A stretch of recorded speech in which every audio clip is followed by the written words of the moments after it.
Coffee and Hardcore Season 2, Episode 2. Mick, we made it to Season 2, Episode 2. I know. And it's pretty crazy because this episode, we're going to chat with Jacob from Oak and Crow again. We're going to talk about the coffee that we're releasing that's going to help suicide prevention. We also have a surprise guest that jumps on and talks to us, Brian Gray from The Blamed. And those of you who don't know, Jacob was in The Blamed, original guitar player. So we chat about old school punk rock. We talk about nostalgia, stories, crazy stuff. And while we're at it, Jacob gets kicked off every 3 seconds. Yeah, so we have to. So we had him on again. Right. This is Season 2, Episode 2, the one with nostalgia and brutality. Is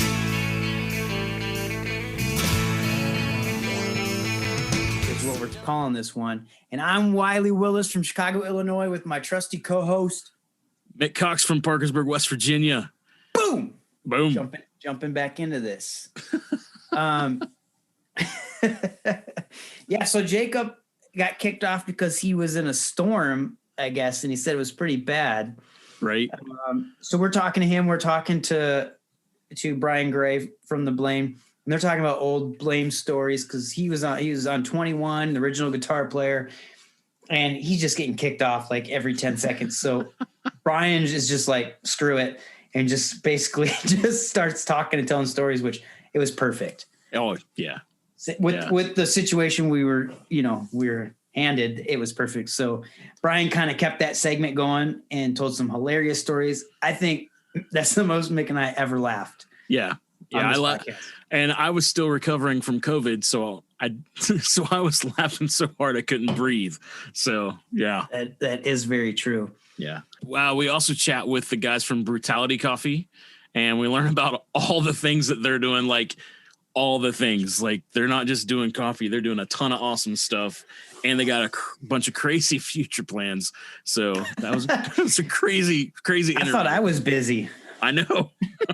Those dudes have their hand in everything. It's pretty nuts. So we got coffee review for Brewtality Coffee Company.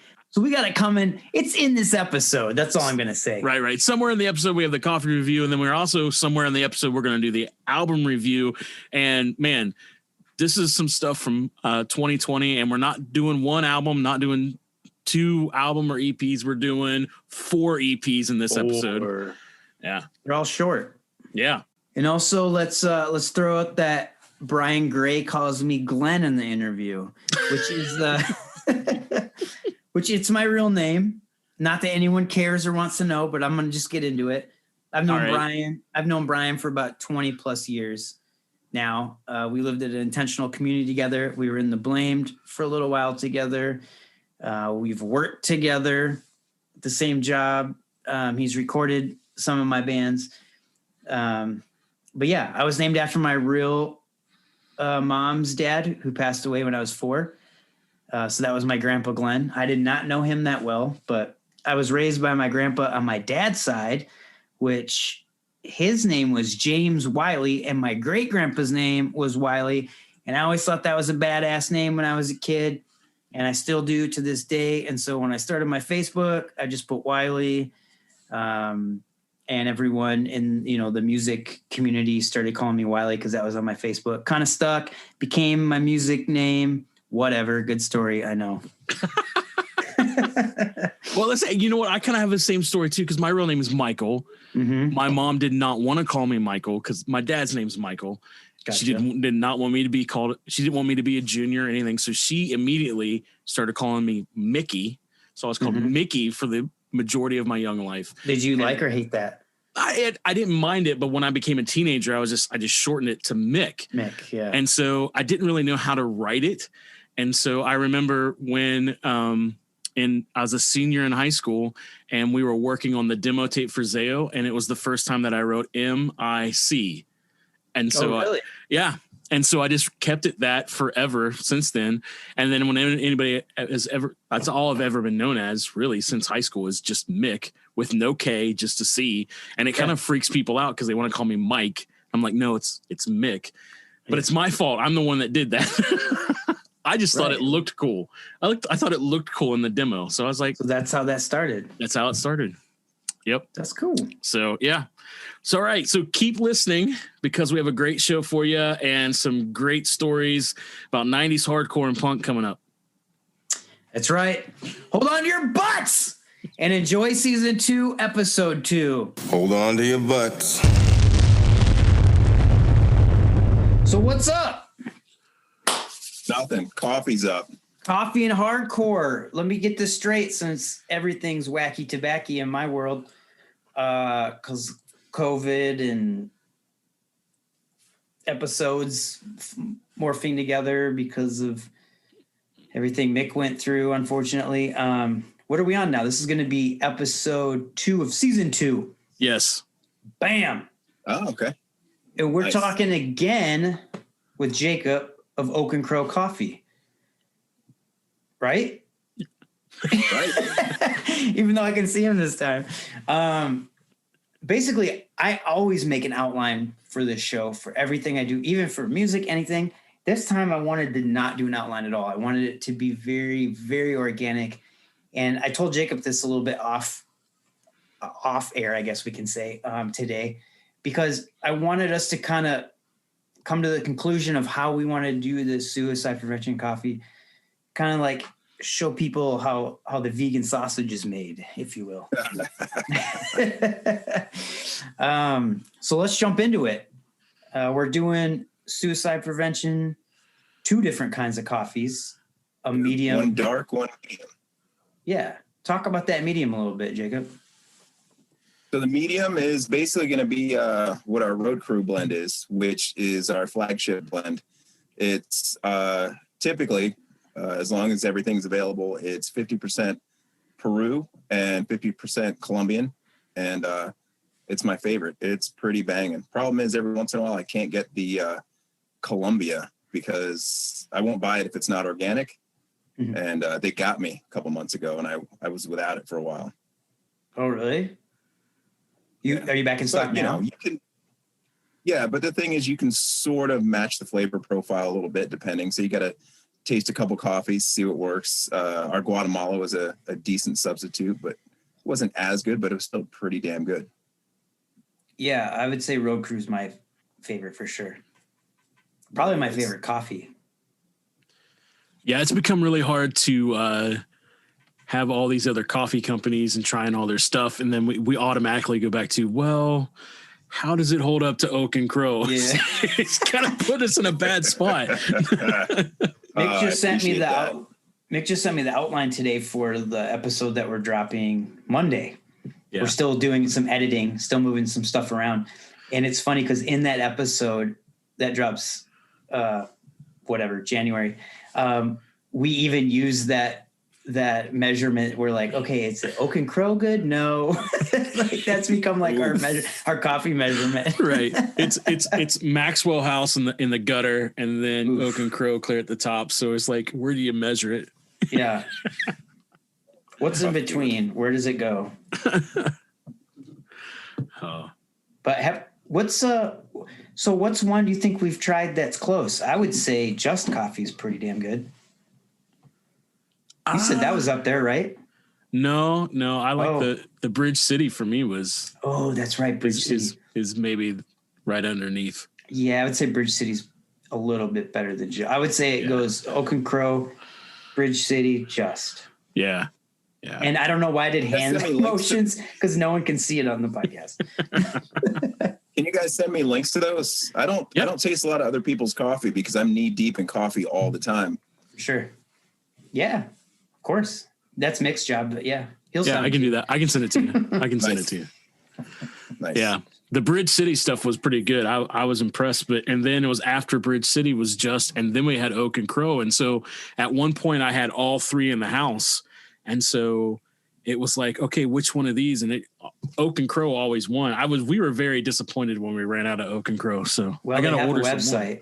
more. I know that. I know. I got to order some more. Hey, I've ordered more, haven't I? Yeah. I've ordered more. My lady got me some for Christmas too in my stocking. I opened up, I was like, hell yeah. Oak and Crow. Yeah, well, We talk about it a lot. Lindsay and I was just talking today, and she said we've got to get the road crew because we haven't had the road crew yet. We've had the dark. That's my favorite one, man. And You'll so, love it. Yeah, so she's like, we got to get the road crew, and so it's dangerous. When we do this, when we get this collab rolling, since you drink the dark anyway, I'll just send you the 2 different collab versions, and then you'll have it. Oh, yeah. So let's dive into that because I've been trying to think of, and I thought it'd be a little, let people know behind the scenes kind of stuff because we didn't really talk much about this. How are we going to do this? Because we ordered coffee cups. I think we got like 36 coffee cups that we ordered. Mm-hmm. They're coffee and hardcore coffee cups. But so what happens if someone orders a coffee cup and coffee together? Like what's our plan? How are we gonna plan this out? It's a good question. Are we gonna have some available too, or? Yeah, that's what I figured you guys were gonna do. I just send you a box of it. We just have to figure out the numbers. Right. And so how are we gonna figure out those numbers? Like whatever we sell, we send the money your way and keep a percentage for suicide prevention, or what are we doing here? I'm glad we're figuring this out live because everybody's going to be so confident. I don't know. We can figure it out. It's not going to be all that hard. Or I can pay for you guys to send me the mugs. I can pay for the mugs to come here. And then as people order, because mugs aren't going to get stale, but coffee can get stale, and I can just ship everything from here. Yeah, that was another thing coffee could get stale. But dude, we got 36 mugs. That shit's heavy. We can make it work. I'm not worried about it. Yeah, I don't know. Maybe this wasn't a good idea. Maybe trying to figure out over a podcast. No, we'll make it work. Don't even worry about it. People are gonna be like, "Oh, this is boring." I just realized I'm misrepresenting the podcast. It's coffee and hardcore, and I'm drinking tea and wearing a Get Up Kids hoodie. Oh, you should call it Tea and Emo Podcast. You're on the wrong podcast, bro. Listen, I'm drinking a Coke Zero, and I'm wearing an Occupy Mars shirt. So I'm drinking water out of a Descendants cup, wearing a World Be Free hoodie. So I'm part there. You're the only one that's true. Only partially true. Hey, are you allowed to talk about your little joint effort with Eddie Leeway yet? Not quite yet. We haven't announced it yet. Okay. Well, this drops in February. So I don't know. By the time this comes out, it'll probably be full blast. I'd like to release it by the end of the month. So. Oh, by the end of January? So by the time this airs, people are going to find out. Yeah, this will awesome. Be out. That's good. He sent that to me today, and we talked yesterday. Did we talk we did talk on the phone. And he's like, "Do you like Leeway by chance?" And I'm like, yeah, they're like my favorite band. One of my top 5 favorite bands." He's like, "Oh, well, that's cool. I'm doing collaboration with Eddie on coffee." I'm like, "What?" I always gotta. Yeah, it was a surprise to me too. I always gotta help out and support Eddie. He's a good guy. He's good company. Yeah, I've never actually met him, but I've gotten him on the phone a few times, and he seems like a pretty solid dude. Yeah, check out the Eddie Leeway cards, but well, when you're not working during COVID, you got to sell some shit. He's a pusher. Yeah, well, I don't mean selling him. I just mean collecting him. Oh, you don't get collecting? I'm not much of a collector. Yeah. Oh, well, you collect records, right? No. You don't? I have some records, but I don't collect. No. Next on the Coffee and Hardcore podcast. No, here's the thing. I'm always moving around, so I don't really have it's inconvenient for me to sit in front of something. Because when I'm listening to music, I'm either out on a long bike ride, like doing 30 miles or something like that, or I'm roasting coffee, or I'm at the co-op working, and so I'm always moving around. Yeah, so it's just easier for me to listen to things digitally. Uh-oh. We got a special guest on. Do you know who it is? It says Bry with a Y. Special guest on Coffee and Hardcore. Connecting the audio. I see it. There we go. Did it work? It worked. What's up, Brian Gray? Hey, Hey. Welcome to the podcast, Brian Gray. what's going on? Brian Gray for those listeners who don't know of the satire and the blamed and left out and Rocks and Pink Cement and a thousand other projects. He was Jacob in Landau and the Funky Bunch. you were in Living Sacrifice for a hot minute. Like literally one hot minute, and that was Yeah, it. well, I saw you at the show though. That's true. How about we're leaving a few out? 6 feet deep. 6 feet deep. I did that once. And the very first time I ever met Brian was he was playing for Mortal, and it was in Columbus, Ohio. At the King's Place or something, right? Yes, the King's Place. That was a weird venue. Let's just put it that way. It was, yes. And there was another band. Well, I'm sure. Oh, Valley Dolls. You played a couple shows with, right? It's not worth going through the list. I mean, this is We'll be here all night. this is supposed to be a Croak and Oak interview. I thought so. Would you say Croak-and-O? Yeah, isn't that what it is? Copy. Oh boy. No, we had Jacob on before, and he was talking about blame stories, and so Mick and I thought it'd be neat to surprise Jacob with the good old Brian Gray, except for it. There we go. There he is. Figured out the video. I didn't know I wasn't on. Nice. But you texted me, technology's winning. I'm like, oh, that wasn't a smooth surprise, but that's all right. You're here. That's all that matters. Well, because the way you, not dogging you out, the way you sent the link through Facebook Messenger, just, normally I get them through email. So So I should have emailed it. You're fine. It just railroaded everything. I was like, why is this taking forever? And just randomly my computer was like, we're not going to let you log into Facebook. And I was like, okay. Of course, yeah. Hey, Brian, if it makes you feel better, he did it to me too. He sent it to Instagram instead of emailing it to me. Well, I recorded his band once, so I'm aware of his technological challenges. But at this point, he's got a podcast, so he's doing way better than I ever thought he could. So, well, that's because I got Mick. yeah, that free tech support comes in handy every now and then. Yeah, I just do this, do that. Yanka, yanka, yanka. Yes. Yes. Hey, Mick, change this around. Yeah. Let's flip the whole thing around. Let's do this. He knows. He'll learn. Oh, I lost He'll you do guys. 3 more episodes with me and then cancel. What? Yeah. What did you say, Jacob? I lost you guys. You there Uh-oh. still? Hold on. We hear you. I think.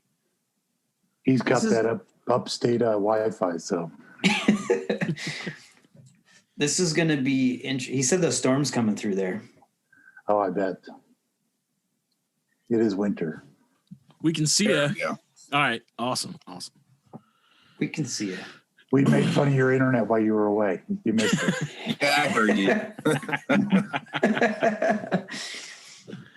So what's up, guys? We want you guys to tell us some stories. Hmm. You said you could talk about it for hours, Jacob. Oh, man. But now I got a fact checker here. Yeah. Yeah, you That's not tell how a that story, went. and I'll pull out the red flag or something. All right. True or false? We lived in an apartment in Huntington Beach full of dirt bags, and you and I shared a walk-in closet as a bedroom. True. You got to name those dirt bags, though. You told me, and all those dirt bags are pretty awesome. It was the infamous there was- Newman house. Eric Churchill and Mark Solomon. What's his neck? The original singer from Unashamed. David Lordson. Was that his name? Yeah, the Wow. dude that would throw firecrackers in the shower while you were in there. Yeah. He would ride his laundry basket down the stairs. Guy was a maniac.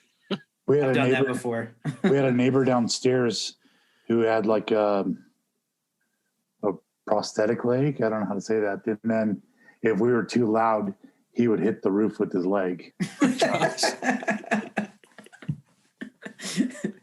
I haven't heard David's name. It's probably been over 20 years, maybe 25 years. I completely forgot. And you said his name and I was like, what? Yeah. Him and Eric visited Jesus People once. Eric Reeder? Churchill, the original Blame bassist. Well, I mean, not original, one of the originals.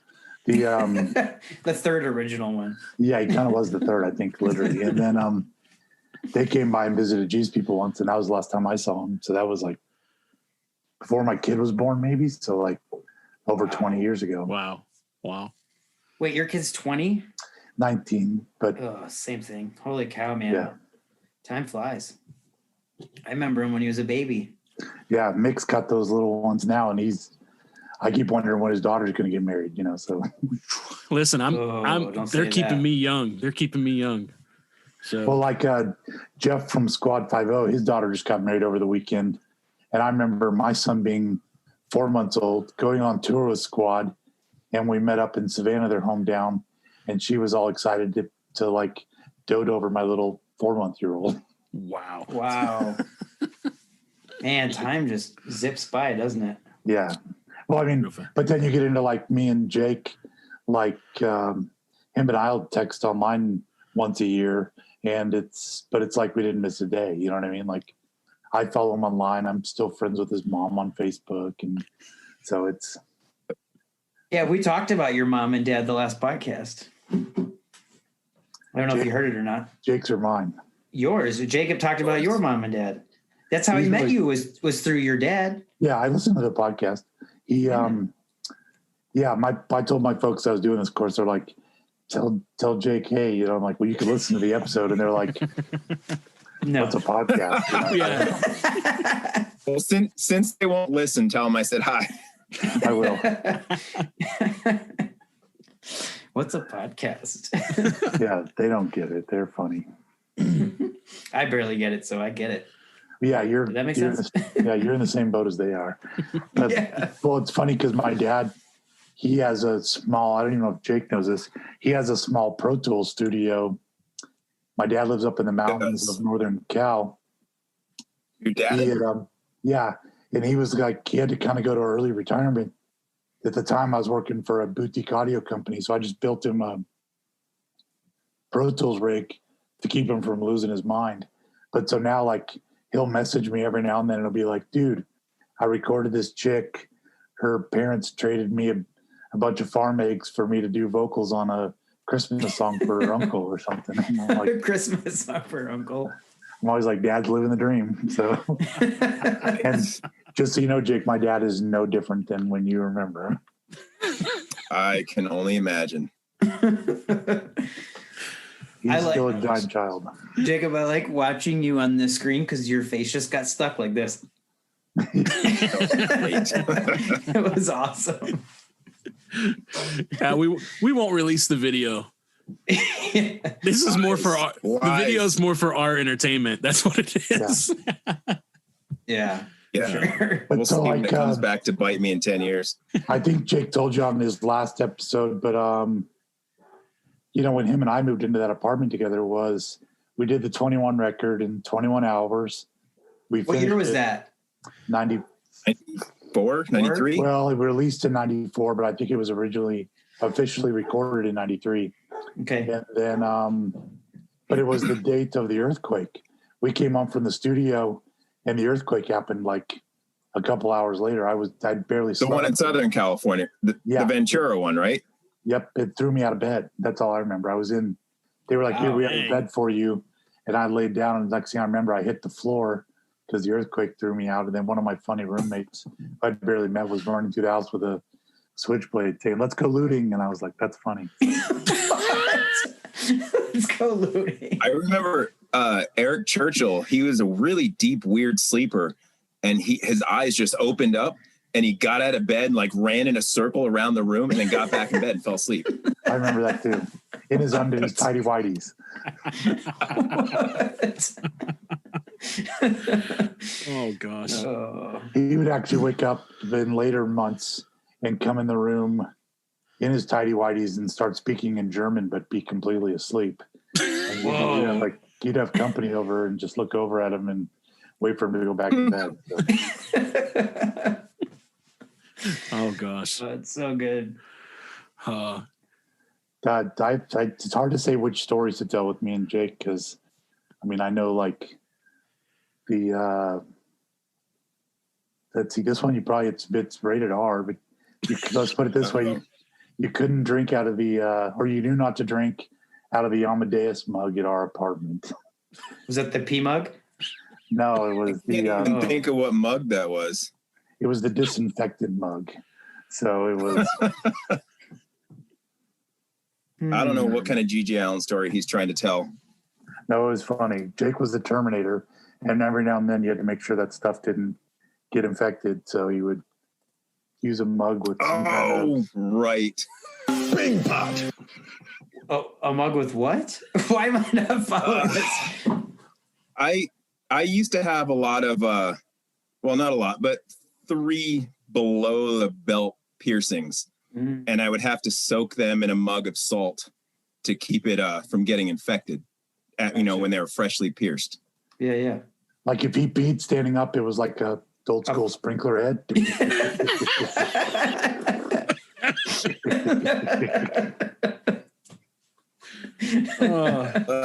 Yeah, I forgot about that. So I just remember we had the Amadeus mug, and when anybody would come over, they'd be like, "You got something to drink?" And you'd be like, "Yeah, don't use that one. Don't use the wiener mug. Don't touch that one. Don't touch that one." Oh god. So you use that one mug every single time to disinfect your downstairs piercings. I don't remember that. I don't remember any of that, but I'll take Brian's word for it. He probably only let me use that mug.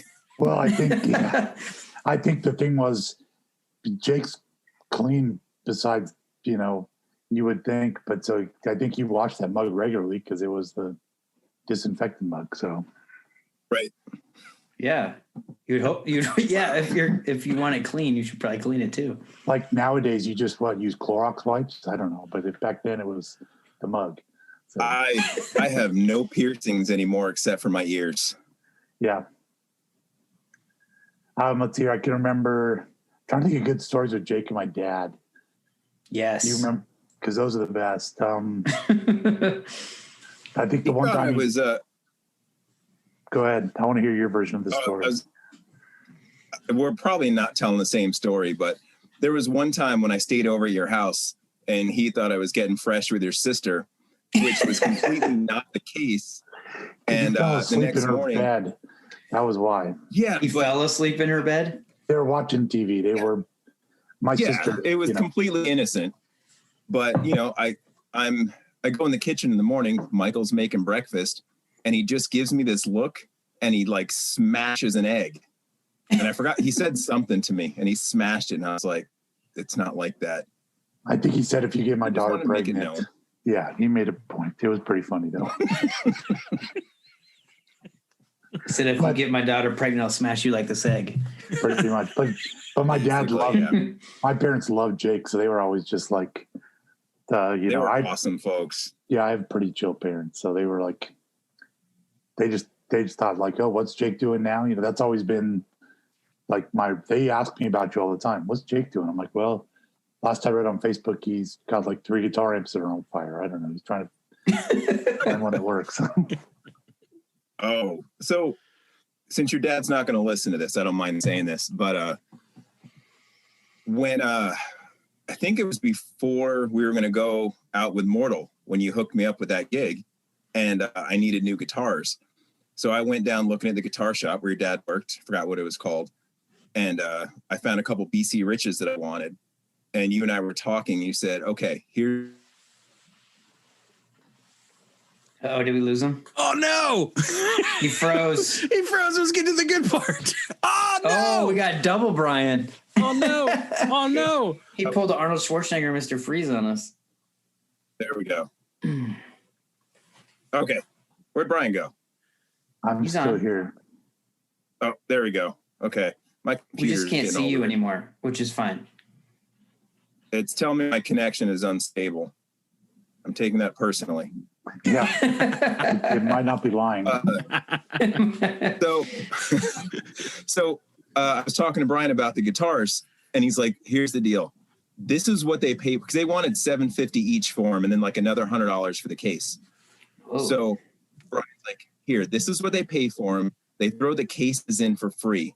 Offer them cash. Offer them $600 total. Tell them you want the cases and throw in some chords." And I was like, "There's no way." So I go in, and who was that other old cranky dude that worked there? So this is Brian's dad's shop, right? No, my dad just worked there Oh, for okay. a season. Yeah. There was some other guy that was a nut. that it might have been that dude. And so I made the offer, and I think he had a couple choice words for me. I put my money back in my pocket and I started to walk out. And he's like, "Okay, hold on. And I think he talked me up like another $100 or something like that. But then I left with, like $1,500 retail worth of gear for like $600-700. Wow. So he was right, sort of. And one of them was a lime green BC Rich. And I used to play it sometimes when I didn't have a guitar after Jake had left the band. And Jason Martin from Starflyer nicknamed it the KX1000, like it was a Kawasaki crop truck, because that's what it looked like. That's pretty I rad, still though. had it up until a couple of years ago. I left it with somebody who needed a guitar to play. And then I saw them a couple of years later and they said, "Oh, you wanted that back?" I sold that thing for like $75. Yeah. Oh, that sucks. Dang. It's Yeah, like there's promo pictures of me for the 21 record, and I'm playing that guitar. but you can't see the color though, right? Because those are black and white. I think so, yeah. It's not any of the ones in the album. It was after we were touring and right before Jeremy joined for the Frail thing. So, Yeah, I think for some reason, I don't have a copy of that CD, but I think I'm playing it on the back, but it's a black and white picture. Yeah. yeah, and I'm playing my Strat that my dad gave me. So how did you guys hook up musically? Well, I know the story about your dad telling. Oh, did he leave us again? Oh no, he completely disappeared. Well, I know the story here of. he comes. I know the story of Brian's dad talking to Jacob, but like, how did you guys end up doing the 21 record together? Like, how did that work out? Well, because I was in Mortal at the time that I signed the 21 record. Because that was the first Blame album too. So Yeah, well, so what it is trying to make sure I got my story time order right. Brandon Ebel used to work for Frontline Records. Mortal was on Frontline Intense Records. So I knew Brandon pre-tooth and nail. But that whole scene was like super integrated. So when I was my very first 2 shows with Mortal, the guitar player for Mortal was Rob Walker from Wish for Eden. He was the original Mortal guitar player. and that was the first band on Tooth and Nail, right? No, Mortal was on Tooth and Nail. No, the Eden band. For Eden. Yes, Wish for Eden was, yes. So I would go down and I would stay with the Wish for Eden guys. And then at one point I remember Brandon courting Wish for Eden. And there's like this thing you can read about online where Mike Knott had to meet with Wish for Eden. That's all true. So most people back in the day thought Mike Knott was Tooth and Nail, but it really was just he was a frontman because Brandon didn't want to get sued by Frontline for like conflict of interest maybe or something like that. Yeah. So anyways, fast forward, Rob, we called him Strobe. Strobe quit playing with Mortal, pursued Wish for Eden. Mortal had seen me play with my original funk punk band, Rocks and Pink Cement. And that's how I got the Mortal gig, was they were like, "Man, you had great stage presence." You know, they were doing the whole industrial thing, 9 Inch Nails, always had punk guys in the band. Same with Ministry. So they were like, "Do you want to play for us?" But I didn't think I was good enough. I actually tried Was this guitar or bass? bass. I tried. Bass is my first instrument, by the way. I'm not even really a guitar player. I just hate most guitar players, so I get stuck on guitar. But yeah. So I joined Mortal on bass. I tried not to play. I just wanted to be their roadie because I was really insecure about my my playing.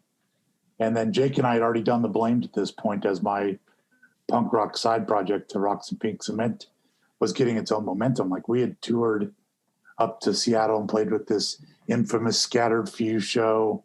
That's how Tooth and Nail launched a little bit because Brandon Ebel was at that show.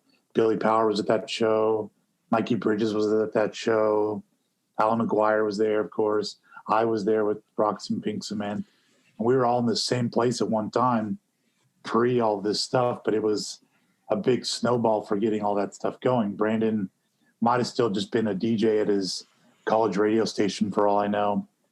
So not to go too far. I mean, I could keep going back, but then I had my own side band called The Blamed with Jake and the original bassist Mark, my friend Justin, who was in Rocks and Pink Cement, and the drummer named Adam. Yeah. And then Wait, this drummer was in The Blamed originally? yes. And then we were Rocks and Pink Cement had its own trajectory in the Christian scene because we were kind of in the vibe of the Chili Peppers, Jane's Addiction.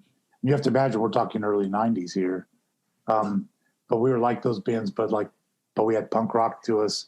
We had a double bass metal drummer, so it had some of that Primus influence. And then what do you call it? I joined Mortal. They wanted to get a guitar player. We got Justin from The Blamed and Rocks and Pink Cement to play guitar. They liked Jake. They wanted Jake to play guitar. The Crucified broke up. They got rid of both Jake and Justin and got Jeff Ballou to play guitar. That's long story short. Like the show Mick was at, we had King's Place. And then is that when you got Jim? Jim, Jim and I played on the Mortal EP together. The Mortal live EP. Oh, so that's how you met Jim. I kind of knew Jim, but as a fan, my second Mortal show ever was, he always had rotating drummers. So my first Mortal show I ever played was with Mad at the World, and it was Mad at the World and Mortal, and Johnny Vasquez from Vengeance played drums for us. My second Mortal show was New Year's Eve, and it was with Rob Walker, by the way, both these. And it was me, Rob Walker, Gyro Jerome, and Jim played drums for that show. Then the next thing was 2 weeks later, a week later, we were going on tour, opening for the Crucified with a whole new lineup. It was me and Justin from The Blamed, Rocks, Pink Cement. They hired a different drummer, Brian Poindexter, and we went out. Fast forward, we recorded the live EP. Crucified breaks up. I had established a relationship with Jim. We weren't even talking about Tooth and Nail yet at that point. I toured for like a year with Mortal. Then Brandon did his own label. Him and I were talking, let's do The Blamed. We'll sell it in Mortal shows for distribution because he didn't have distribution yet. And it was going to be a side project for me being Immortal. Gyro and Jerome were cool with me selling it at the table. And so that was kind of how The Blamed then went signed Tooth and Nail. I called Jake because Jake and I wrote those songs. The original bassist, Mark, couldn't or didn't want to do it. I don't really remember the story. And then, that's all I can think of. There's a slight hitch in the timeline because sorry, everybody's freezing up on me. I played on that Mortal EP too. Yes. And I think that was around the same time. You play guitar on that? Yeah. Yes. Also, wait a second. So the Mortal live album that they put out, Jake, you were on it too? Yes. Yeah. That's amazing. I had no idea. That's amazing. Because that's one of my too, I think. We played a show, I think it was opening for the Crucified. And they were broke up by the time you joined. I about pooped my pants because Jeff Ballou is my guitar tech. Like my guitar would go out of tune and he'd tell me to just lift my arms up and he'd take my guitar off, put another one on me and tune it, and it made me sweat a little bit. So, but Brian, you said they were broken up by then. Was it a different band that he was in? I don't know. I thought they were broke up by then. Jake played a show at Club Post Nuclear in wherever, Southern Cal. I want to say that Laguna one where Beach. I did a stage flip with the Kawasaki. Yeah. And then Jake and I played together at Six Flags Great America up by my house, or our house in Northern California. And that's all I can remember. But did you play Knott's Berry Farm with us? I think he's gone. Oh, he's coming back. His internet keeps cutting in and out. But yeah, playing the theme parks was weird. I'm sure. We played Smurf Village at that one Knott's Berry Farm. Did you play the Knott's show? I was just asking that before. Yeah, it was it was Smurf Village. Sorry, I keep getting kicked off the call. Yeah, sorry about that. I knew you played Six Flags up by Northern Cal, and I couldn't remember past that. I actually didn't like how it was weird when Jake left Mortal. I was pissed. I kind of pitched a fit to the Mortal guys because he was my friend, but they ultimately went with Jeff Ballou, which. What do you mean when they left? So did you kind of get kicked out a little bit? Replaced, yeah. Sorry, we got this opportunity to have this badass guitar player that's well known. Yeah. Of course you do. So that's kind of how that went down. The same thing. What's that? He said he would have done the same thing. Yeah. Well, and of course, I got to tour Jeff for the better part of a year, which was fun. Mick, when you went to the King's Place, that was with Justin, I think, right? I think so. Yeah. Yeah. All I remember about that was who came to the show. Maybe it was our friend Allie, Sally, who does that band Black Swift. Okay. She's guested on a few Blame things we've done. She was a young kid then and friends with the Mortal people. Remember on Fathom, they had that song that was the answering machine message with all the. Yeah. Allie was one of those folks. She came to the show and we were going to a hotel. And I remember it was interesting because they were so strict there. And it was like, I grew up in fundamental, my Christianity was, and I didn't grow up that way, but I meant once I got saved in the Nazarene church and they were really strict. Couldn't go to movies or dances. But I remember Allie came to that show and she had this rad car Dad made. It was a Yugo, but it had the steering wheel on both sides for fun. So Allie was like, we were driving to the hotel. Was it functional on both sides? No, the other side was just decorative. And then she's like, you could ride with me if you want. And I was going to jump in the car. And I remember the Mortal guys were like, dude, if the King's Place people see you get in a car with a girl, like we'll never be allowed to play there again. Oh my gosh, it's so crazy. So we couldn't ride together to the hotel. Then we got to I think we went to Denny's and we basically had to tell Allie like, all right, see ya. You can't go with us anywhere past here. That's crazy. Oh yeah. Yeah. King's Place was nuts. We don't want to get busted by the pastor, so. Sorry, I keep arching. Anyway. What's that?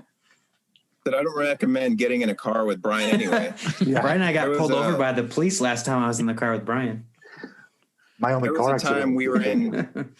Yeah, we were in Ohio getting ready to do I think we were rehearsing for the Left Out album, and we went to go get guitar strings. And on the way back, it was a really snowy day, and we're coming around this bend, not even going that fast, but lost all traction. Brian was driving, and there was a truck coming right at us, and neither of us could turn. And Brian just looks at me in slow motion and says, "We're gonna die," and then boom, head on. Oh no way! Dang. Head on for real? Really get hurt. I think you got an egg on your head, but I don't think anybody got really, really hurt. No, my car got hurt. It totaled my car. And when the cops came, they like gave me the what for because they were like, "Well, you lost control of the vehicle." I was like, "Man, I was at a complete stop in the other lane." That guy's the one that couldn't stop his car. Dang. And the cop didn't care. So back to less crazy things. Have you all seen that Sally on the German American Idol singing Love Cats? No. I don't know No. what language you just spoke. That girl, Valley Sally, she moved to Germany, eventually got married, and still has a music career in Germany. And she was on The Voice, that TV show in Germany. Oh, She didn't win, right? but Okay. she went very far in The Voice in Germany. Gotcha. Thanks for clarifying. Because all I heard was womp womp womp womp womp. Yeah. That show. I Well, we all felt stay like in I was in touch. Charlie Brown. Yeah, we all stay in touch because she's old school. Like she used to play with the Blame back at Cornerstone back in the 90s. And of course, she's a very young, pretty girl, but she was always like my sister. So we were never had that problem going on. But like Jason Martin was always like, Jason Martin. So Whoa, wait, back it up. Felt? what's that? Was it her that had that helmet kind of band called Felt? I don't think she ever named it. Jason Martin nicknamed it Juliana Helmet after Juliana Hatfield or something. And so we used to call it that. And I don't even know if you know this, Jake. She would show up at shows all the time and just show up and play with the Blamed. So we'd be on stage Really? and Allie would come up and play that song. She wrote it with Jerome from Mortal, demoed it and everything in their studio. And then, she would get on. That was kind of their start. She was doing YWAM at the time. Awesome. And so my whole music career, we would play the Juliana Helmet song at Cornerstone all the time because it was like, oh, Allie's here. Yeah, we're going to do that. And I think actually what was ironic was back then, I mean, this just sounds so name droppy, but Johnny was drumming for us from Vengeance. And to make it easy, we always had Jason Martin play drums on that song just because he wanted to flirt with Allie. So he would come up and, Is he a good drummer? oh, Jason's amazing. Yeah. He was a drummer originally. Oh, I didn't know that. Yeah. Did he played drums in bands? Well, the original, you're going to make me go there. The original band that Rocks and Pink Cement opened for with the Martin Brothers was called Morella's Forest. Yeah. And but it's not the Tooth and Nail Morella's Forest. Oh, Right. So I opened for them. I don't know. Yes. And Jason was on drums. Ronnie was on guitar and vocals. And it was like a spacey Cure vibe. They were going to sign to Narrow Path Records, who put out the first Crucified record. And that's how I met those guys. And that's how I got my stage name, Hob Rocks, with Joy Electric, was that one concert. Because the Martin Brothers did Rainbow Rider too. Just Ronnie did. Was it just Ronnie? Okay. They did, you are right. They did Dance House Children together. Dance House Children. That's it. Yeah. Yeah. Remember that came out on blonde vinyl back in the day? Gosh, yes. Did you say blonde vinyl? Yeah. Yeah. Well, Mick and I go way back in the Christian music. Yes. We both, I don't even have to ask him if he loved Breakfast with Amy. I already know better. Oh, yeah. That was just, those were, Yep. there's a timestamp of pre-Tooth and Nail that blonde vinyl really was the edge in the scene. Oh, yeah. Frontline was putting out Bad Metal and Mortal. Yeah. And then the blonde vinyl was putting out Fluffy and Breakfast with Amy and Dance House Children and just a ton of cool bands. Oh, yeah. Gosh. Sometimes I wish, I was like, man, some of that stuff, I even had that on cassette and vinyl and I lost it all. I don't even know where it is. Oh, yeah. And now it's all gone. Yep. The first year that I went to Cornerstone, I'm pretty sure Dance House Children, I think they were kind of not a thing anymore, but they did a special thing in a tent. They had this wee little tent and Prodigal Sons and a couple other groups were there. And I'm pretty sure that Dance House Children showed up and did at least one song. Cause I was flipping out. Are you kidding me right now? What? Do you remember when Cornerstone did their first rave? Yeah, because my tent was right outside my tent was right outside the tent where they had the rave. And I was like, are you kidding me right now? It was only funny to me because I'd been touring the country and people were like, you're dealing with hee-haw folks. No offense to any hee-haws, but I remember being on that tour and people being like, dude, y'all gonna go to the rave at Cornerstone? And Mortal had a side dance project called Gyrodelics. Yep. And they booked Gyrodelics to play the rave. And I remember Gyro and Jerome being like, hey, we need people on the stage. So when we do Gyrodelics, we just need you to jump up and down and, hey, oh, yeah. And so I had to go be one of those people. Hey, I remember yeah. there was like a drum pad next to me and I would hit it. And I remember some Christian dance guy coming and yelling at me and I was like, kick me out the stage. I don't even want to be here. I just remember I remember all the folks we would meet on tour being like so pumped about this rave. I remember the singer of, now again, this goes back to the me and Mick days. The singer of Clay, you remember that band? Oh my God, yes. He came to me and he was like, this is back before he was cool in SS Bounty Hunter and stuff. I mean, he was cool in Clay, but he came to me and he was like, dude, I took all my Star Wars toys and I glued them in a mohawk on a motorcycle helmet. And I'm wearing it to the rave so I can just, but you have to imagine, as corny as it sounds, in the 90s, it was very subculture. So you would read like a small blurb about it in like Rolling Stone, but it was never, we're talking pre-YouTube. They couldn't really report on these. There was like the occasional news story telling how everybody was doing drugs at them, but there was really, it didn't get a lot of promotion.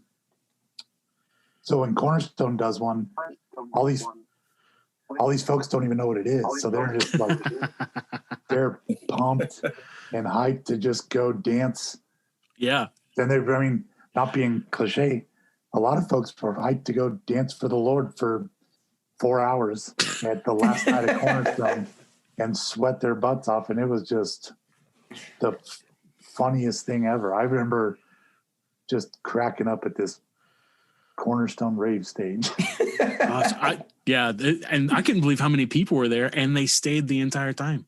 Like it was nothing they'd ever seen or had before. It was nuts. Absolutely nuts. So, okay. So the time, I think it was when the Jake interview and I keep hijacking. this will be for both of you because getting kicked off.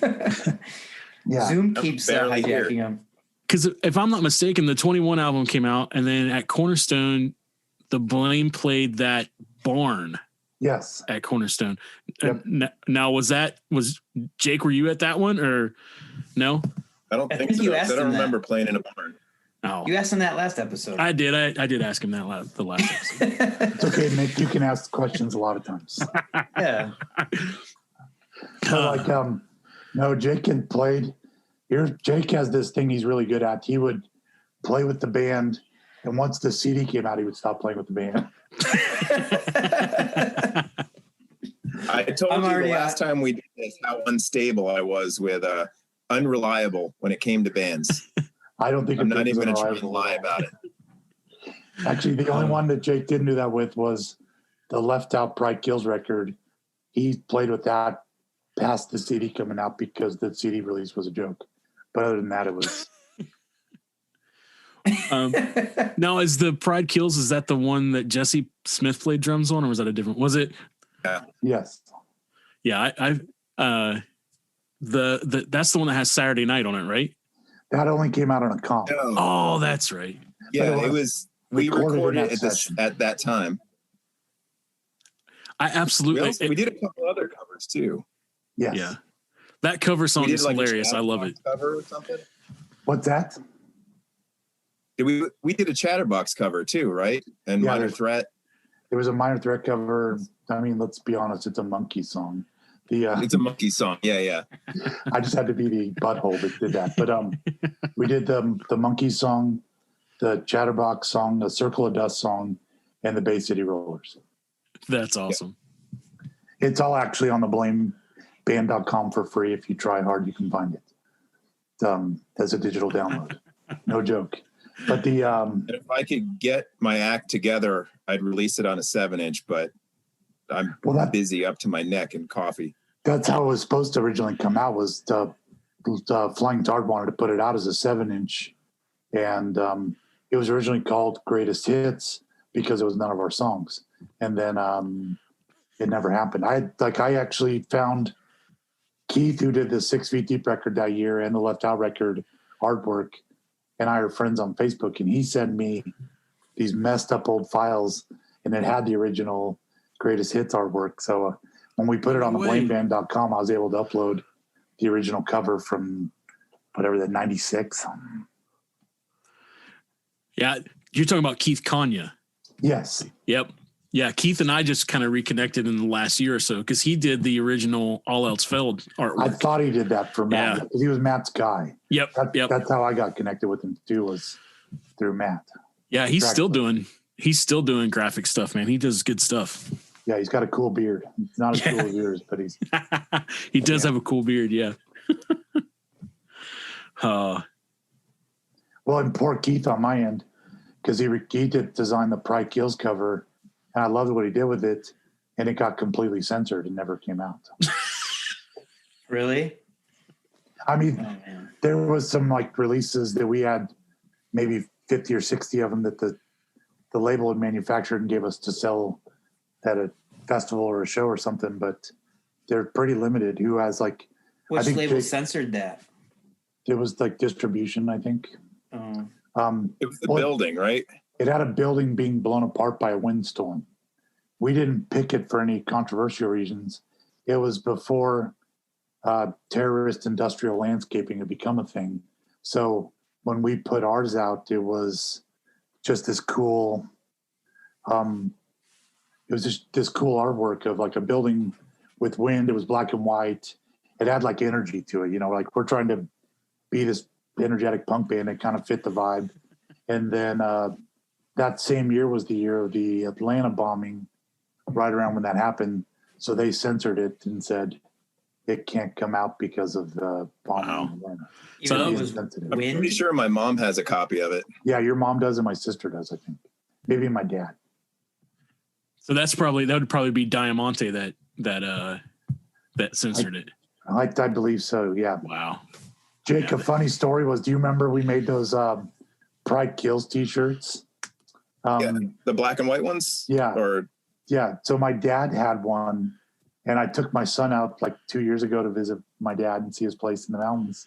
And my dad pulled out and showed it to my son, and his name's Elliot. And Elliot goes, "Dude, this shirt is so vintage."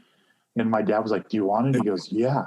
So my son wears this shirt all the time, and he talks about not that it's his dad's band, but how vintage it is. That's awesome. It is. I love it. It makes me laugh. So I don't know if Brian remembers this, and I don't even know what year it was. When was the Blame's last show at Cornerstone with Matt Sweeta? 2000? It would have been like maybe 01. Might have been 01. 2001 or 2002. Yeah. I remember I did night security at Cornerstone, and then I went and slept in the tent, like the trailer, you know, that all the security people do. I think Ron Brown was like head of it that year or something. Yeah. And so I was like, "Yo, Ron, when the Blame goes on, wake me up." And he goes, "Well, I don't know if I can do that. I don't know when I'm going to know. So go ask somebody else." So I remember I went and found you. I'm like, "Brian, this is the Blame's last show. Make sure you wake me up." And you're like, yeah, whatever. Cool. And I remember I got up because I heard you guys playing, and I ran to the tent because it was kind of by the. Yeah, we were at the underground stage, I think. Yeah, it was by the trailer, right? So I run over there, and Sweeta's like, "This is our last song." And I'm like, "No." And so you guys play one song, and then you're done. And I remember everyone's like clapping, and then I'm like, "What the heck? I just got here." And he's like, "Okay, we're gonna play one more song for this guy." And then you guys played a song. I thought that was pretty cool. That's pretty. You remember that? I remember thinking, like, when you asked me, going like, "Man, good thing I don't have a bunch of other stuff to take care of. I'll make sure I come with you up for the." Yeah. Well, you didn't do it, so. Yeah, I'm only running an encore stage and making sure my band's last concert happens. And Yeah. And that year was weird because Steve Albini's girlfriend was there filming a documentary, so I was up to my ears and helping her as well. I was a behind the scenes. I saw that documentary. That didn't come out for a while though afterwards, right? Well, I saw it in the movie theater right after it came out at a film festival. what was it? called Why Should the Devil Have All the Good Music. It's actually a horrible name, but Well, it's it's a on song YouTube. title, right? Yeah, it's on YouTube, Jake. If you ever want to see it, it's really interesting because it's a documentary on Christian music from the perspective of atheists. So you'd like it? Never Never heard heard of it. Yeah.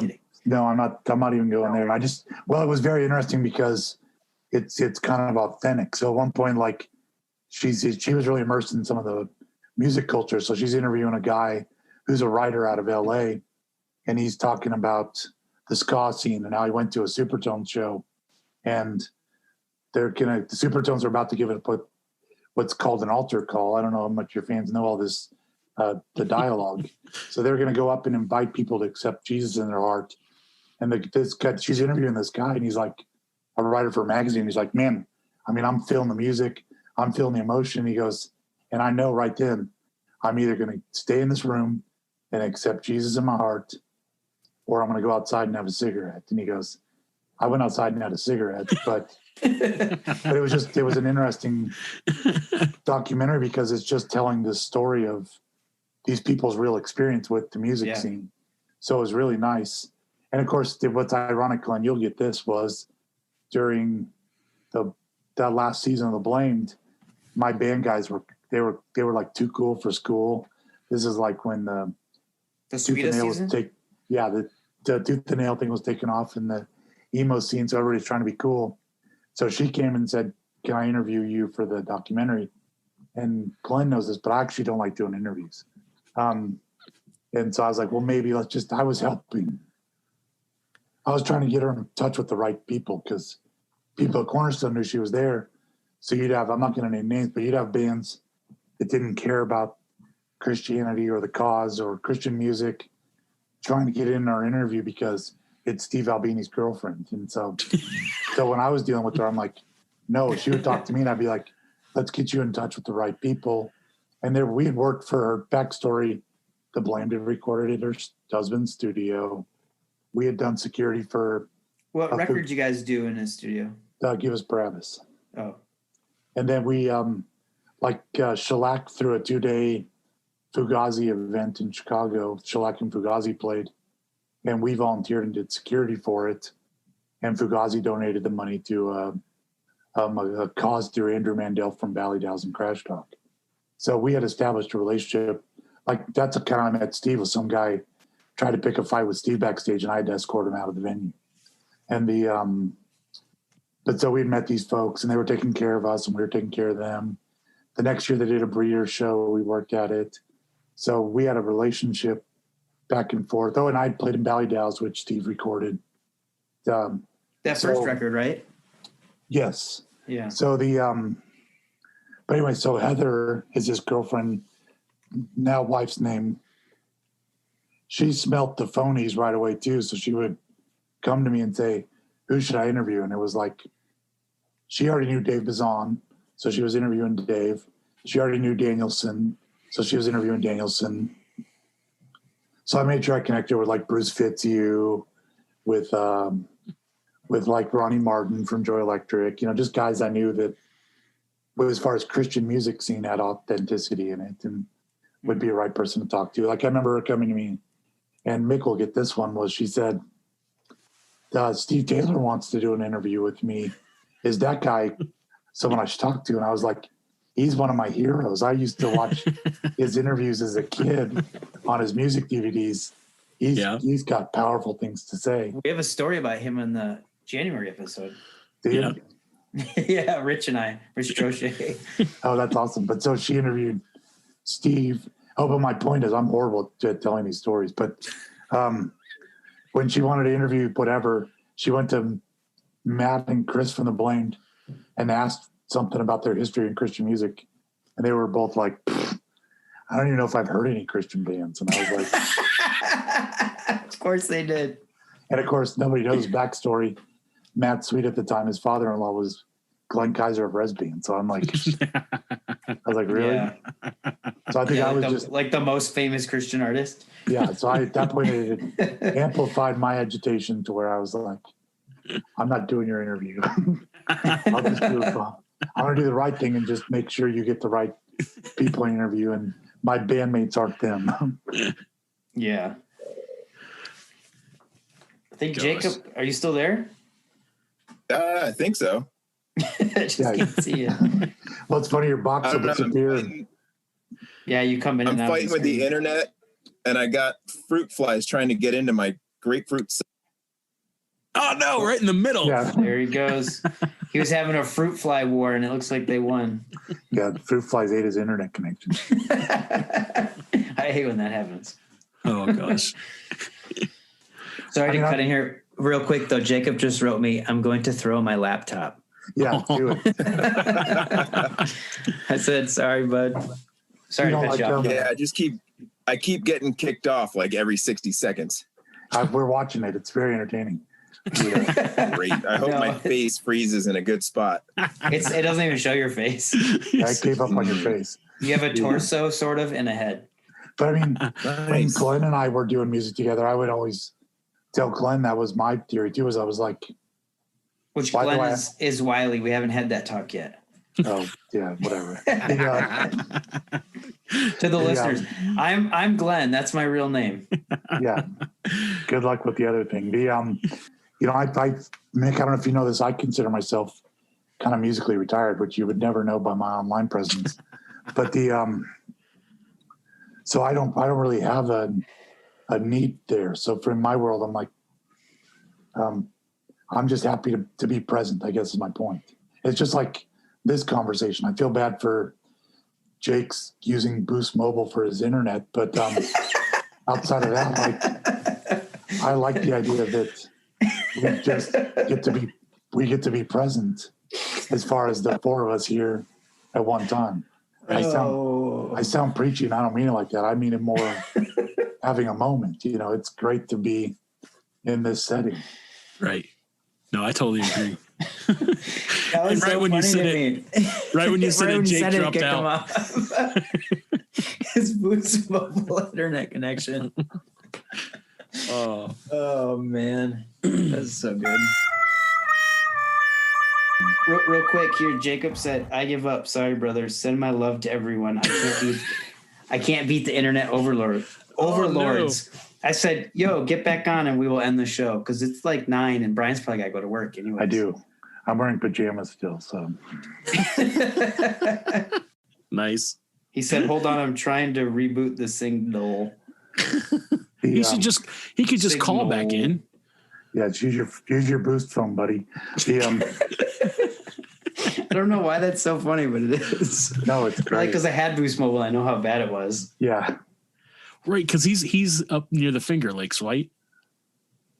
I know he's upstate. I think he is. He's up near the Finger Lakes because that was the big joke the last podcast. That was the big joke. Yeah, he was up near the Finger Lakes.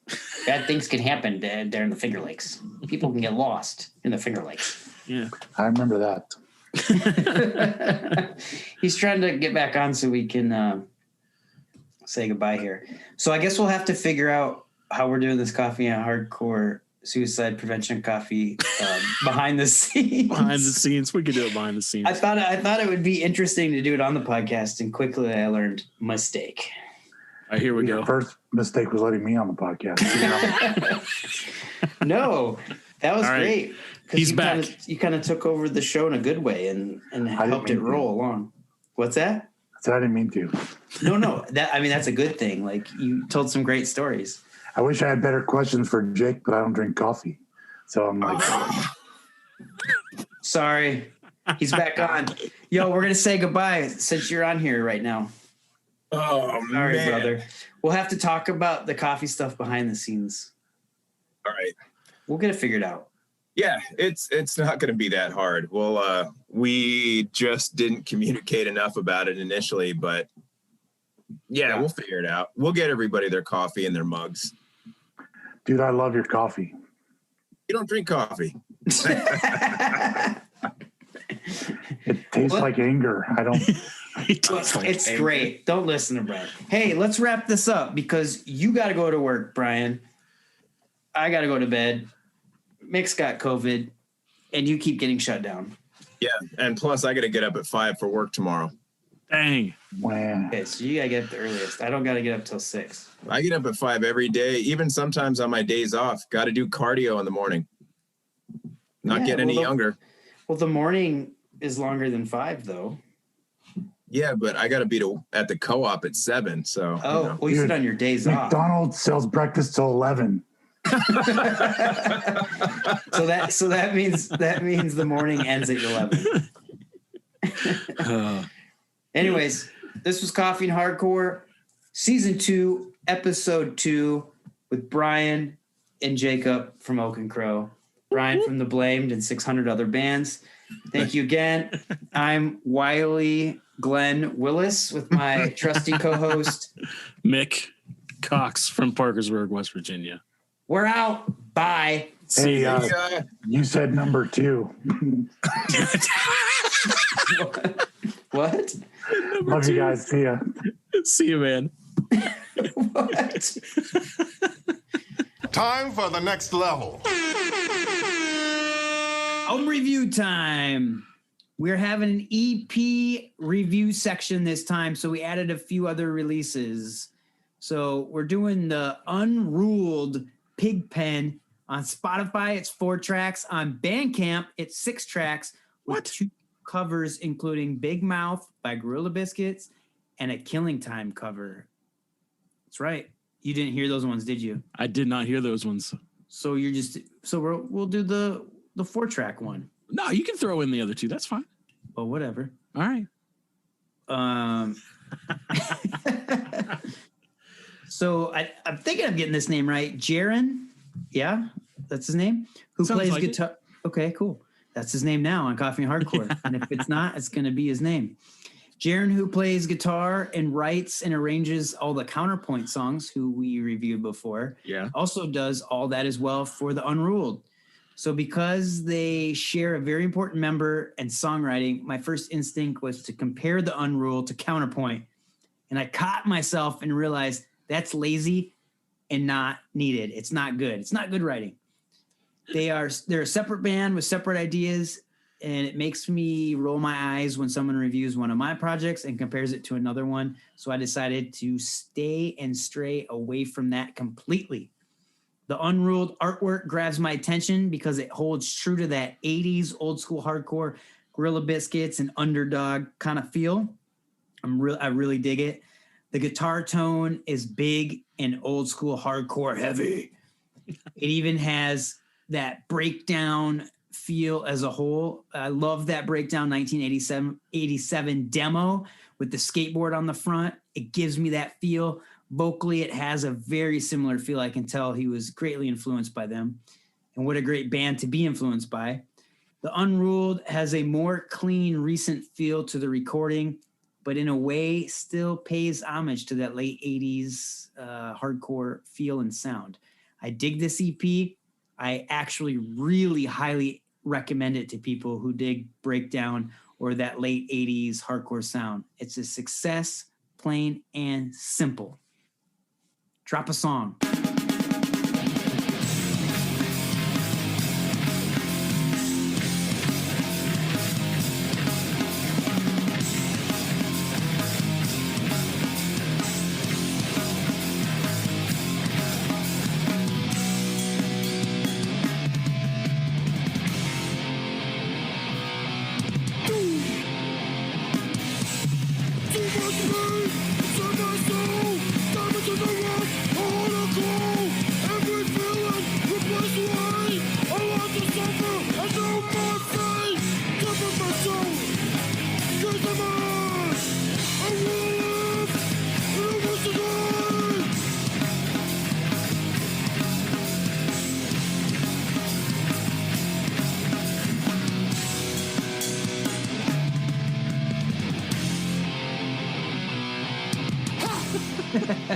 All right, what do you think of it? Well, here's what I think.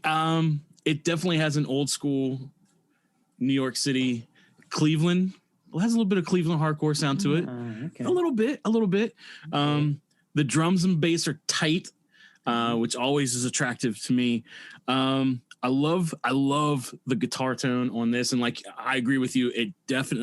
It's clean sounding, but draws me back to that old, like those old demos. Like it totally looks like something that I would pick up at a show, like, because for one, the artwork would catch my eye, and then two, like, you know, seeing them live, the guitar tone, I'd be like, yeah, I want to get this. Here is my only thing, and I hope I don't offend anybody. I cannot stand the vocals.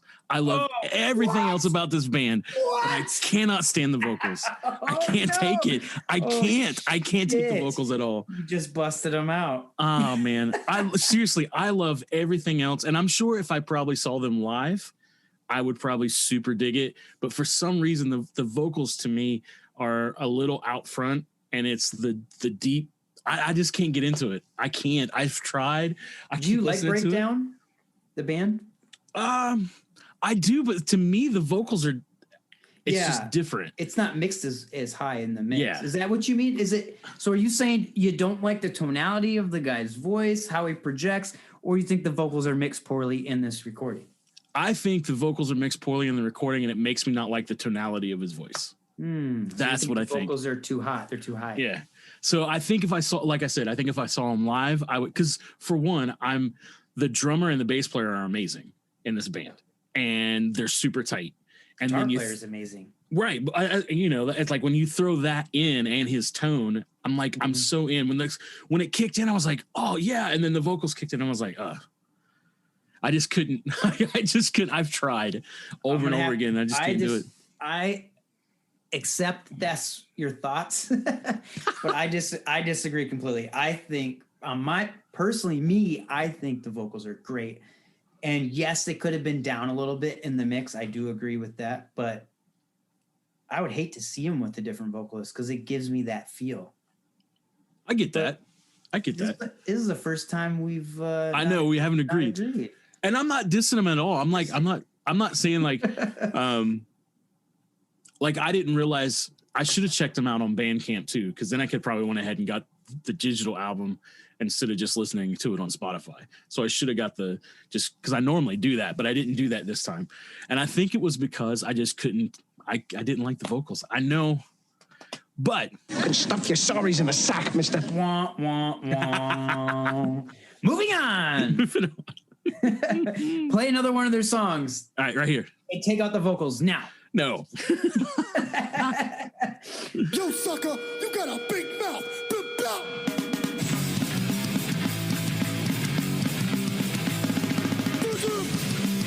Do you remember me?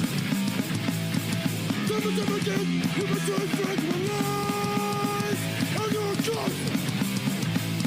It's doing so now that I'm right here.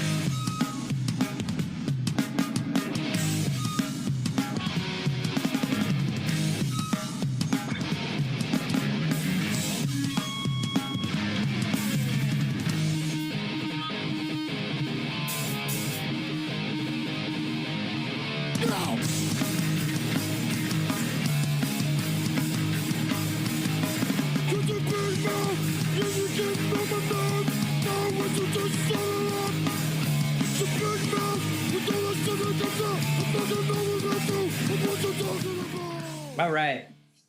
Si Dios quiere means God willing. A Hell Like No Other EP. This is Chicago hardcore frontman Ruben of Through and Through. Heavy, fast, catchy riffs with so much power and force. This is my kind of hardcore. And Ruben really delivers vocally on this. His messages and his tonality and just the way he pronunciates. And I'm a huge fan of this. 3 tracks released October 2020. I bought this on cassette tape, and I absolutely cannot wait for a full length. I hope it's coming.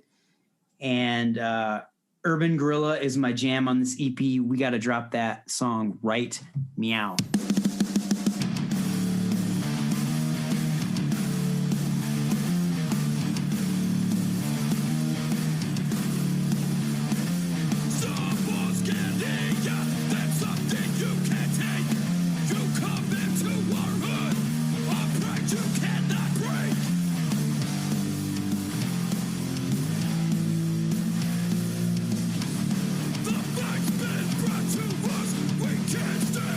This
right, Mick, what did you think? Listen, I love this EP. It's mad and it's angry, and the anger from the vocals completely complements the anger that you hear from the guitar. And the guitar, it's like there's these odd breakdowns in these songs. I don't know how to describe them other than you need to go get this album and listen to it, because like you said, it's fast and it's moving, and then all of a sudden it's just weird riffs that you wouldn't normally put with this style of music. It's just, I don't know how to describe it. It's stuff that just totally catches my ears, and I'm like, so like, wait, I got to rewind that and listen to this part, because I think it's because Urban Gorilla is my jam on this album too. Oh, and there's a part in Urban Gorilla before the big drop down breakdown part. Go back a little bit. There's a guitar part, and I just can't describe it. I sit there and I keep rewinding it because I love the little playful kind of riff that's there after the fast part. I'm like, that's what I love. When I find bands that really catch my eye, these are the things that do it. It's the little things they do with the riffs or whatever. I love it. Absolutely love it. I'm so happy that you sent this, like, because you sent this before we even did this review. You said you got to check this out. I think it was maybe when it first came out. Yeah, you might have sent it to me and told me who it was, and I was like, holy cow, these guys are amazing. And I wanted more. I was hoping before the end of the year they would drop, a whole album.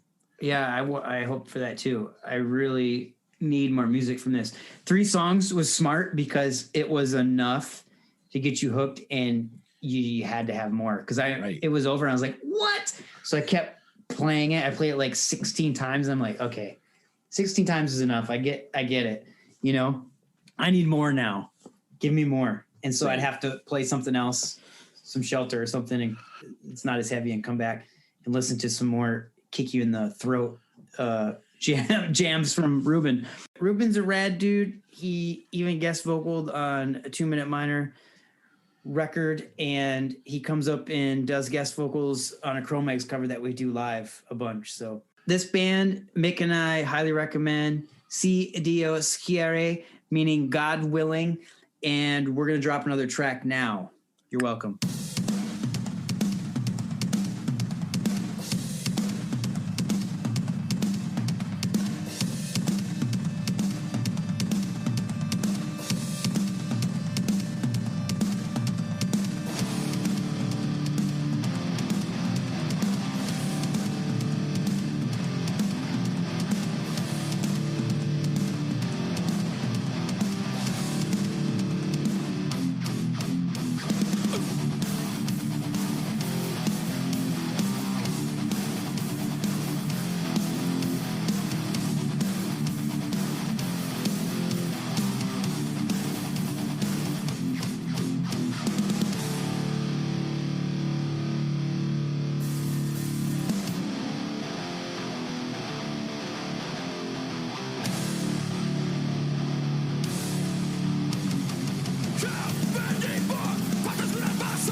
All right, we got World Be Free, One Time for Unity. Acceptance was the first single they released. And if I'm not mistaken, I think, was that the first one they released?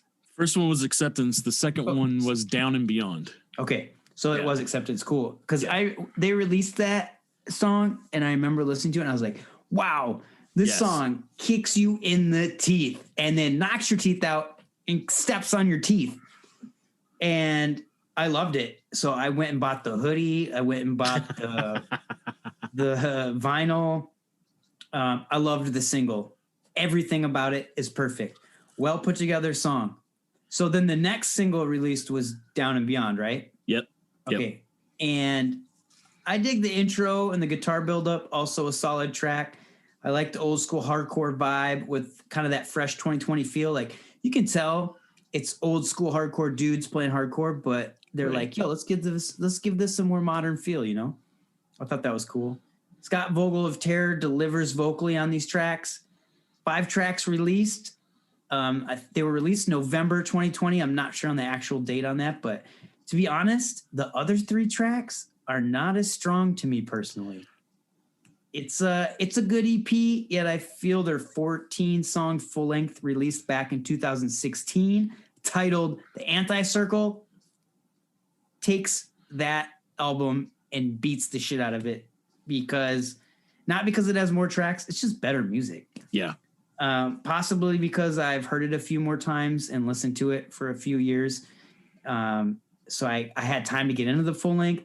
Yet at this moment in time, I feel it's not their strongest release, the new EP. And it's not a justified follow-up to the Anti-Circle. And you also have to take in consideration that the COVID may have played a factor in this, in writing these songs as well. I recommend you at least listening to the EP. I just think they'll blow you away with their new release if they can all be in the same room and write. Because I feel like this has a very like rushed, sitting on songs put together feel to it.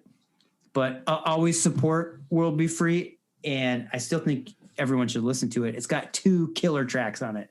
Yeah. And Let's drop one. Let's drop one real quick. All right.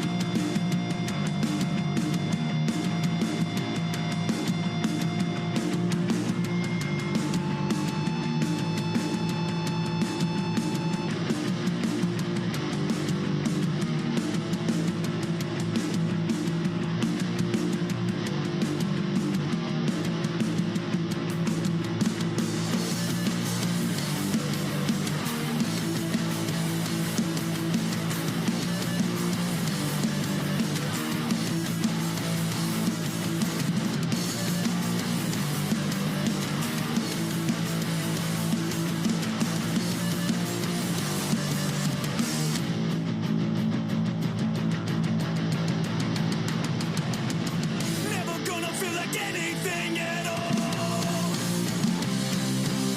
All my life feels like forever.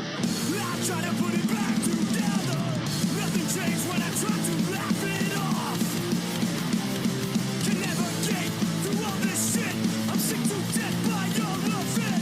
Allow the darkness to fade into dawn. Take a breath or don't wake up at all. Not at all.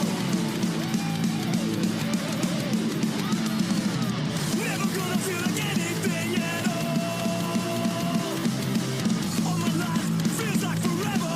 I try to put it back together. Allow the darkness to fade into dawn. Take a breath or don't wake up at all. Not at all.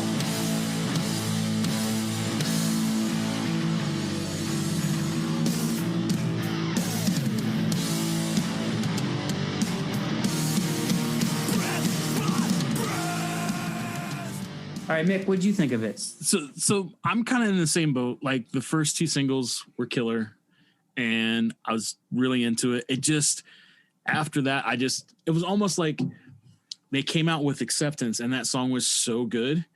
And then the next song was, the Down and Beyond, and I'm like, okay, it's still good. But then when the rest of it came out, like I wanted more. I expected more. And maybe I built my hopes up too much because, like you said, it's COVID and the way you record and the way you do things is just different right now. And maybe the energy's not there.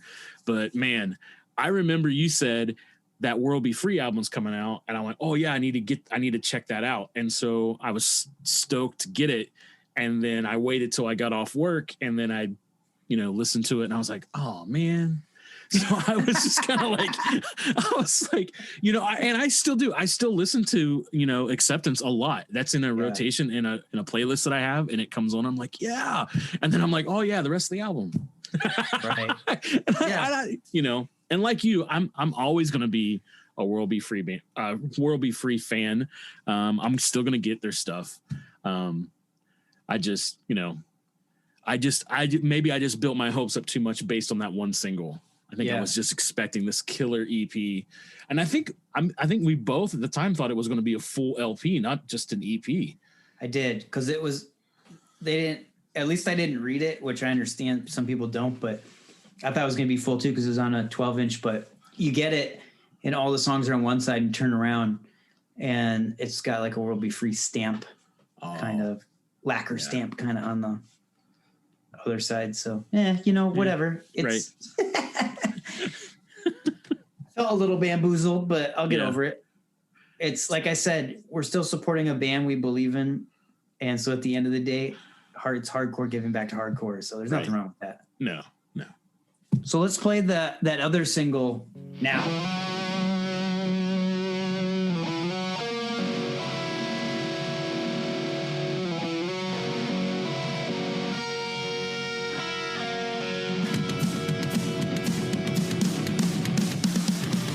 Running on nothing, I've been denied. I cannot reach you anymore, damage your pride. There is no trust, nothing is sacred. And we don't talk like normal people anymore. Torn by the loss, the life is gone. I disappear inside myself like in a night. Now I can't feel a thing, life goes on. My mind is spiraling down and beyond. Now I can't feel a thing, life goes on. Left down and beyond. I know I can't make it right. I am so helpless. So Terror, Yeah. Sink to Hell, Yeah. released December 2020. 4 blistering tracks of hardcore bliss. I absolutely love this EP, and it has all the heavy, hard-hitting classic elements of a Terror release. The only thing I noticed is and this is me just being nitpicky. The only thing I noticed is 2 of the 4 songs have a fade out. And for some reason, that bugs the hell out of me. But at this point, I'm just picking it apart because it's such a strong release. I have to find some sort of crack in the armor. I feel like one of those judges on a cooking show that loves a dish but has to give one critique because it builds drama on the show, which my wife loves those shows and got me hooked on them. I know your wife got you hooked on them too. Yes. But this is Scott Vogel, the singer of World Be Free. This is his main band. Yeah. So I feel like he stepped it up on this one. I know.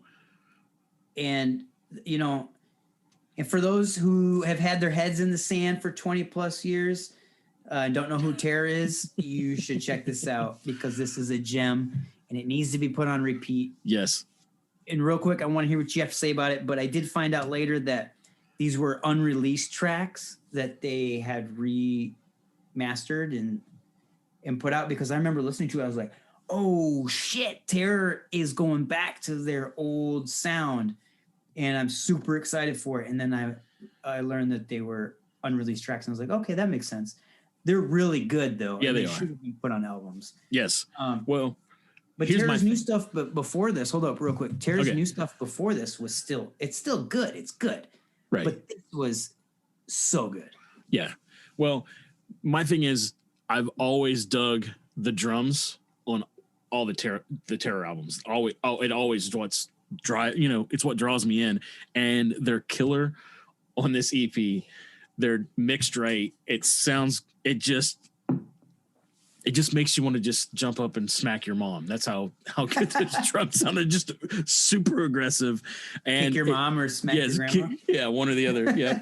Yeah. There's, of course, especially, I didn't know this was like a remastered track. So when I think about it, when I think about the guitar riffs on this album, it makes sense because there's riffs for days. It's like, yeah, so yeah. But man, yeah, I love this album. I keep it on repeat quite a bit. It's very aggressive. It's very old school Terror. I bought 2 colors of the 7-inch. Oh, really? Yeah, man. That's awesome. So what's your track off of this one? Like what's the one that stands out to you the most? Oh, that's a good question. Well, I have got mine. You want me to tell you yours and then you can come up with yours? Yeah. Mine's Don't Need Your Time. I dig that track quite a bit. So Don't Need Your Time. That's the second track. Yeah. I do. No, I like that one a lot too. Sink to Hell, of course, is awesome. Yeah. Self-titled track. Yep. You know what? I don't know. All of they're them all are good. So yeah, they're all good. Yeah. All right. Well, let's drop a Terror track. Let's do it now. Let's do it right now.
Autobots, transform and roll out! All right, Coffee and Hardcore. We are with Brewtality Coffee. Introduce yourself. There's 2 of you. Introduce both of yourselves. All right. We're both Jason, so that's pretty easy. Business partners in a couple companies. Brewtality, one of them, and my last name is Sealand. My last name is Hall. He's the big one, pretty one. Pretty simple. I dig it. We're like Bob, but my name's not Bob. So is it just you 2 that basically take the reins in this company? You have workers, I'm guessing, or what's the deal? Yeah, we have a couple e-commerce businesses in our new warehouse that we just moved into last December. And we got a crew in here working for us in both companies full time. So cool. Yeah, how I heard about you guys was a good buddy of mine named Tom Brothers from Michigan. He listens to the podcast and he saw I see your logo on the back there. on your screen. He sent me that logo and he's like, dude, look at this badass. This looks like something that Coffee and Hardcore would be into. And so I went and checked out your guys' merch, and I absolutely love your designs and your merch. And I'm of the school of thought that designs and merch is just as important as the product itself, no matter what you're selling. So Brewtality definitely kills it in that area. And what got you guys into that? Like your name and your imagery. That's something I'm really interested in knowing. Yeah, basically we had a couple of drinks, and we just this is who we are. You know, we always say that we're not going to do anything that's not true to ourselves, and we're both basically music fanatics. We're metalheads, music fanatics, and this is just how we live our life, and we don't want to be anything else. So the name just kind of literally we were actually I think it was a couple weeks before. No, was it at MLH at the whiskey place? Did it come from that night? I don't remember. It was at a whiskey place. I don't remember. We were drinking at a distillery, I think, and we were like, man, this coffee liqueur tastes really good. We can make coffee. Okay, let's do that. And then we just like, and then we're here. And we're like, oh, it's all going so fast, and I don't know. We just like to be creative. That's all. Right. It's super creative. Do you have a design person who does your artwork? You do. Yeah. Damn. Yeah, he's a beast. And he's a beast. You're a graphic designer then. Yeah, I don't call myself that. I just call myself. Did you do the hoodies? Just laid them out. No, there's we actually had No, I mean you did the designs on the hoodies, right? Yeah, I laid them out and everything like that, but I didn't actually do the illustration of it. Oh, okay. I came up with concepts and everything, but I didn't do the actual illustration of that. Guy's name is Tom Borniel that does that. Yeah, it's killer. He's old school. Yeah, he's working on a bunch of other stuff for us. It's pretty rad. Couple of projects I can't even mention now. Like we got some really huge projects with bands that we can't even talk about, right? And it's so frustrating. Awesome. We just last week we signed an NDA agreement. And it's killing us to not to NDA it. Yeah. Like, hey guys, guess what? Guess what? We can't tell you. Right. Yeah, pretty much. That's a good surprise for 2021, right? Yeah, for sure. Yeah, it's gonna be rad. But that's kind of how we started this company. We were just like, man, what are just like our other company, we're like, what are we into? We're into music. We listen to vinyl a lot since we were kids.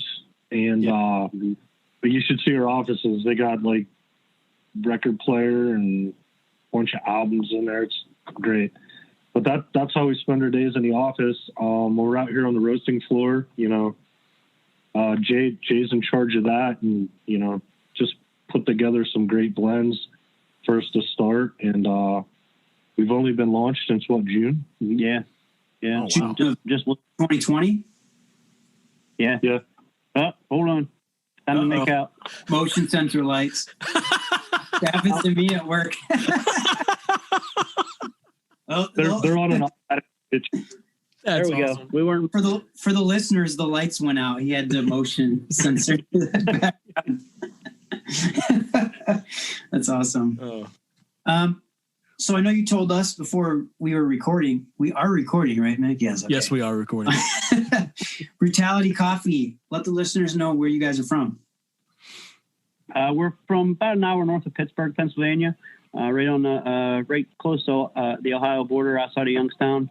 A little town called Pulaski, Pennsylvania. Oh yeah, and it's pretty local to where we both live, so it seemed like a really good home for us, a good center spot. So good. Is that do you have like a local roaster that you work with? Like, how does this work for you guys? Do you guys actually do the roasting, or? Yeah, we do the whole spiel here in our new space.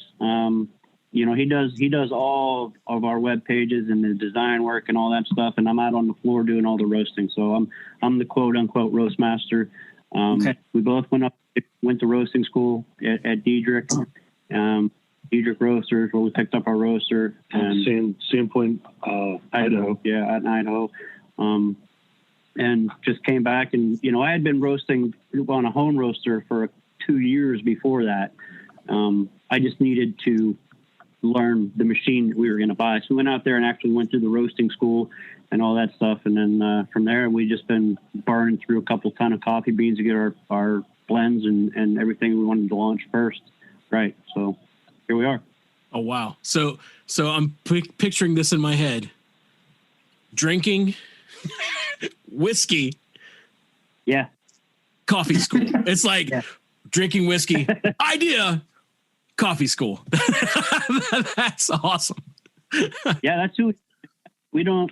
We have our own whiskey too. So yeah, we actually have our own whiskey with other brands, but we find something we love and we enjoy, and we just go do it. We don't talk about it. We say, oh yeah, you want to do this? Sure, and we actually mean it. So a lot of people find that thing, but that's just who we are. I mean, we just go do it, and that's here we are. Yeah, so, I love it because it's very passionate. I can see it. Like you guys are like totally legit. Oh yeah, you want to do this idea? Oh yeah, okay, let's do it. all the time in the warehouse, we run by each other and we're like high five. Oh yeah, yes, flames coming on. That's great. What's your guys' whiskey called? It's based off of our beard company. It's Mad Viking Rye Whiskey called Viking Blood. Viking Blood. That's awesome. Yep. It's 90, 98, 99 proof. Yeah. 90. I think it's 98 proof. 98 or 96. Yeah. But we have a in here, right? Yeah. We have a local distillery that we teamed up with that's making it for us. And kind of like a licensing deal. Like all of our people, like all over the United States want it, but they can only ship to Pennsylvania right now. So we're waiting on them to be able to ship to all 50 states, and then it'll really take off. But we're doing pretty well with that right now. We also have a mead. The mead came out the same time the whiskey did. At Kingview. Yeah, so we teamed up with a meadery, and it's called Mad Viking Blood Honey. It's like a Viking mead, and that stuff can ship to 40 states. Yeah, it is dangerous. Yeah, it's dangerous. 11.5%. And then we're coming out with a coffee vanilla porter that we're doing with a local brewery for Brewtality. Mm-hmm. What was the name of the beard company as well? What's it called? Mad Viking. Mad Viking. You know what? I think in the last Christmas, I asked for your guys' stuff for Christmas. You guys were around last Christmas, right? Yeah. Okay, yeah. Wait, what do you mean? You asked for beer for Christmas? No. Beard stuff. Mad Viking beard stuff, right? No. Yeah. Wait, beard? I thought you said beard oil. Like beard oil, beard balm, all that kind of stuff. Okay, I thought you guys made beer and whiskey. We do. What? And you make beard oil? Yeah. What the hell? What are you guys?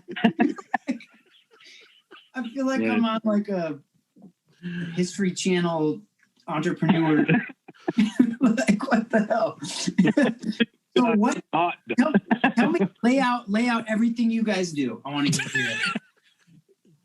I know there's more. We got Mad Viking Beard Company. Beard. That's been yes. Yeah. That's been around since 2013 is when we went legit with that. We have the Mad Viking whiskey. We have the Mad Viking mead. We have Brewtality Coffee Company.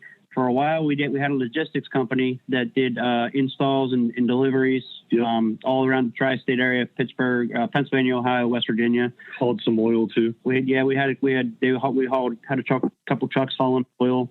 So like I said, dude, we don't mess around. Well, it's not. We do mess around. That's the problem. We mess around a lot. We just sounds like we want to do it, and we go do it. So sounds like you work hard though. Yeah, well, yeah, absolutely. But this, everything that we're doing is our passion. I'm the first to admit that I only drink 3 things: coffee, water, and whiskey. So, why not make coffee? And I actually, I needed something to take care of my beard, so that's where that came from. And so, boom, there we go. Yeah, it's that simple for us. That's awesome. there we go. I thought you said you were asking for beer for Christmas. I'm like, wait, you don't drink. What's up? No, but when I heard Mad Viking, I kept hearing it and I was like, wait a second. I'm pretty sure I know for last Christmas and I ran out and I was like, I got to get some more of that. And then I just didn't do it. So I definitely need to get back on the website and order some stuff because it's killer. Well, yeah, just let us know. We'll send you some stuff, dude. Oh, we know the owners. Yeah, for sure. Awesome. Look at free coffee and free beard oil. Oh man, I'm in heaven right now. Yeah, we'll hook you. That's the only reason Mick wanted to do the podcast was to get free coffee. Pretty much. I was like, I can get free coffee. I'm in. Let's do this. Right. So what? You guys said you had a vinyl room kind of right in your office, like you have a record player and a bunch of stuff.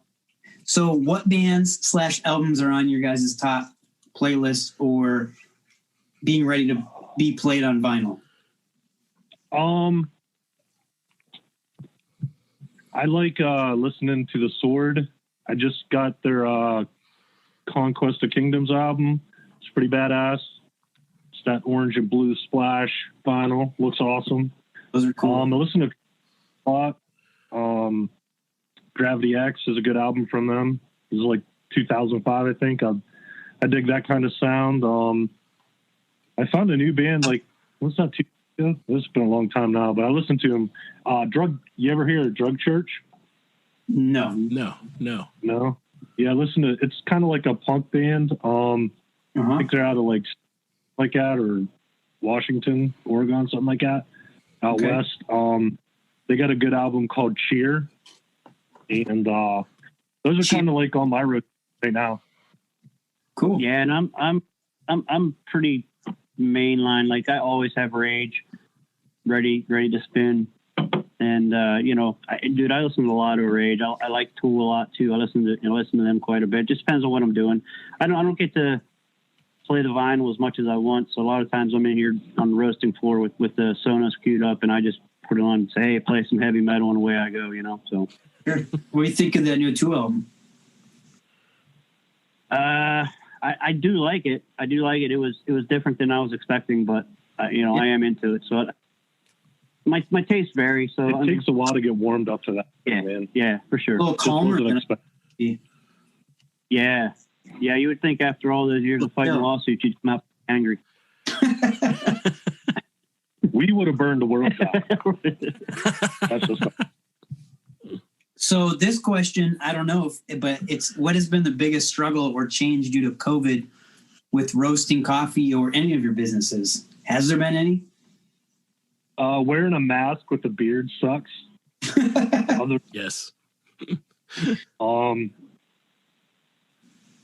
were actually fortunate being mainly on the e-commerce platform. Right. Because people couldn't go out and go shopping, so they needed to find people that didn't know about us needed to find those alternative sources online to shop. So, and we almost feel guilty about saying it, but we're very not thankful for the virus, but we're very thankful we were on that platform because it opened a lot of consumers up to us at that point. So, if we were actually very fortunate to go through it the way that we had to go through it, amongst some of the other people we know with brick and mortar places that just lost everything. So, where you're not going to complain at all about the last 7 months at all. Not at all. Yeah. That does suck. I've had a couple of friends lose their businesses, so that's really good that you guys are keeping steady and keeping going. It's we definitely a restaurant. Yeah. What was that? We almost bought a restaurant during COVID. Of course. Why wouldn't you? We realized that was a bad idea. Yeah, at the last minute. Yeah, the last minute kind of decision. Well, I guess it would be a lot of restaurants would be cheap right now, right? Yep. But you don't know when things are going to go back and running, so it's risky. Exactly. Yeah, But exactly. Yep. I'm sure you could get it dirt cheap, but yeah, it might not survive. So, and you'd have to started, because restaurants usually don't make a profit till at least after the first year, right? At least. Yeah. Sometimes longer. Yeah. It Yeah. just depends on Few years. location and Mm-hmm. So was it going to be like a Viking themed restaurant or? we still have all the business papers filed and ready to roll when we find the location. Oh, wow. It's called Dark Forge. Oh, that's cool.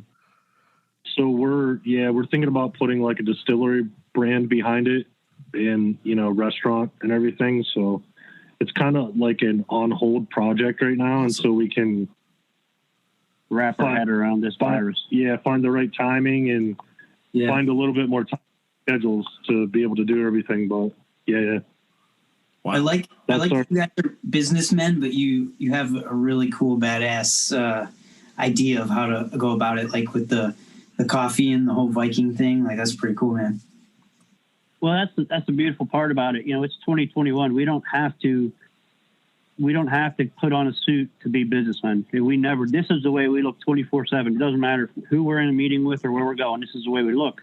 And our wives aren't impressed at all. They're not impressed at all. But So to the listeners, they look like someone Mick and I would hang out with. They got Pretty big much. beards, baseball caps, and hoodies on. We're in this day and age to be accepted when we walk into a meeting or a conference and just be who we are. So we wouldn't change who we are for the world. And 20 years ago, we would have never been able to do what we're doing. Right. Because of the way who we are. So, but now it's open season now. And the internet sucked back in 2000. So. Right. The dial-up. I failed in econ. The internet got awesome. Yeah. Before Facebook and all that. The internet got awesome. That should be on the back of the shirt. So what is your guys' go-to? We ask our guests this usually, but what is your guys' go-to guilty pleasure TV show right now? Oh, You Mando. guys don't watch TV, I'm guessing. You don't have time. Sometimes while we're doing some of the more monotonous things in the warehouse, we have we'll put on our iPad or something and listen to TV while we're working. But my guilty pleasure, that TV show Yellowstone. I don't know. Kevin Costner. Yeah, it's crazy. It's like I said, it's guilty pleasure. I won't admit. Well, I just admitted it in front of how many people. All of our fans are going to listen to this and go, "What the fuck?" I've had a ton of people say I should check that Yellowstone show out. So you won't be the first. So other than the restaurant, is you guys got any other crazy ideas that you can share? I know you can't. There's some stuff you can't share, but yeah, that's a good question. What do you guys got? We're doing a website redesign for our beard company. We're kind of like a year overdue for that. I've been working on that. We're going to take the coffee company into new areas. We're basically researching our way into cold brew. Nice. And that was we started out about a week or so ago. Yeah. Just talking to a couple people, in the industry for, brewing. And like I said, we're doing a Brewtality coffee partnership beer, like a short run. So we're talking to John at the Cellar Brew Works and talking to him about, helping us put up a line where we can do cold brew and everything like that. So, Yeah, canned cold brew. So. yeah. oh wow, That's cool. So you're gonna be selling those in stores and stuff? Hopefully, before long. As long as we could get it shelf stable and we can retail it online, the sky's the limit. So take it from there, pretty much. Actually, I do have a question for you. Do you guys only sell? Do you sell whole bean coffee or is it all ground? No, we can ground it to any grind you want. Anything from whole bean all the way up to to espresso to coarse cold brew. You sell whole We bean have coffee? What's that? Like if I ordered coffee online through Brewtality, could I get whole bean coffee? Oh yeah, absolutely. Oh, okay. Different grinds. Yeah, we offer 6 different grinds on the website. So Okay. Awesome. What did you get, Mick? Because mine was really fine. I got I don't know what kind of grind I got, but I got the Guts and Glory dark roast. Yes, you did. I did. I actually made some tonight before we started, and my wife smelled it and came running downstairs and had to drink it without just straight up. Just went in there and poured it in a cup and drank it. She's like, "Okay, I'm in." So that's the whole goal, is to be coffee that you don't have to put any sweetener in. So killer. Yeah. But you just got it the other day, right? Yeah, I just got it in the mail yesterday. So yeah, I shipped that out the day after I got it. Our mail, Chicago, is just jacked up right now. The mail service. Oh yeah, everything mail system right now. Yeah. Yeah. So we're coming to the end here. This is the time to you can plug or promote your friends, bands, merch lines, other coffee shops, whatever. You have the floor. Anything you guys want to plug? We have a real cool friend in Pittsburgh that we met through the bearding community, and he has his own barbecue sauce and seasoning. It's called Imperial Goat Barbecue. Yeah, and he makes all kind of and stuff. And we put his stuff on everything we cook now because it's just amazing. It's great. It's fantastic. So he has a seasoning called Sumi seasoning. Like Jay was saying, you can put it on hamburgers and the light went out again. all that good stuff. Motion sensor. Did you say it was Imperial Goat? Yes. Yep. Oh, nice. Okay. Killer. I won't tell Wiley this because Wiley's a vegan, but we totally got a slow roasted brisket from a good friend of ours today. I tested positive for COVID yesterday, and so we're kind of holed up in quarantine. And so some friends brought us some smoked brisket, and that's what I had right before we came on. It was delicious. So now I'm like, okay, there's a legit barbecue place that I can get seasoning from. I need to grab it. So killer. Yeah. But that's definitely it. I've never had anything better. Wow. Since we tried his. Yeah, I'm the same. Hey, you can put barbecue sauce on vegan shit. You can. I'm with you. Big old stuff. I don't care if you eat brisket. I don't judge you. You know that. I know.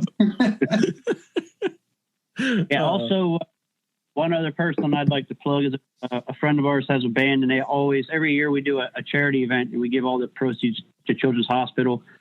Ours last one was just this October, and we actually were able to pull it off physically. And we give $22,000 to Children's Hospital. Wow. Yeah, we raised like $30,000. $22,000 went to Children's Hospital in Pittsburgh, and $6,000 I think went to Simplify Veterans Fund. Oh, amazing! And then the other $2,000 or whatever the club kept for rolling over for this year. And every year, without question, a friend of ours band comes out and play, and they don't charge us anything, and they sound fantastic. They're called Mixtape Madness. And they play exactly what the name implies, just a bunch of stuff across all the spectrums. So if you're ever around this area and you hear Mixtape Madness is playing, go see them, please. It's a great local band. Yeah. Cool. Awesome. That's awesome that they raise money for veterans. Our band just did that too for homeless veterans. So there's a place in my heart for that. That's great. Great interview, guys. I'm just killer. Love hearing all this stuff. And I cannot believe that a year later I'm talking to the guys that does Mad Viking Beard. That's just so. Well, Merry Christmas. Yeah, thank you. That's awesome. Yeah, you don't need to send me any. We got great soaps and stuff, though. Great for the skin. So. Yeah, we'll send you some soaps. Nice. Yeah. Got some. Dude, we have a licensing deal with Black Label Society. So we have a whole beard kit that's with Black Label Society, and it's a really cool scent. It's like ginger, cedarwood, leather, sandalwood type mix, and it's the is black. So give me your address and we'll send you some of that. You'll dig Oh, it. killer. Awesome. Definitely. Cool. That's super nice of you guys. Thank you so Yeah, much. thank you. Thank you. Thanks for being on the Coffee and Hardcore podcast, guys. Yeah, thank you so much.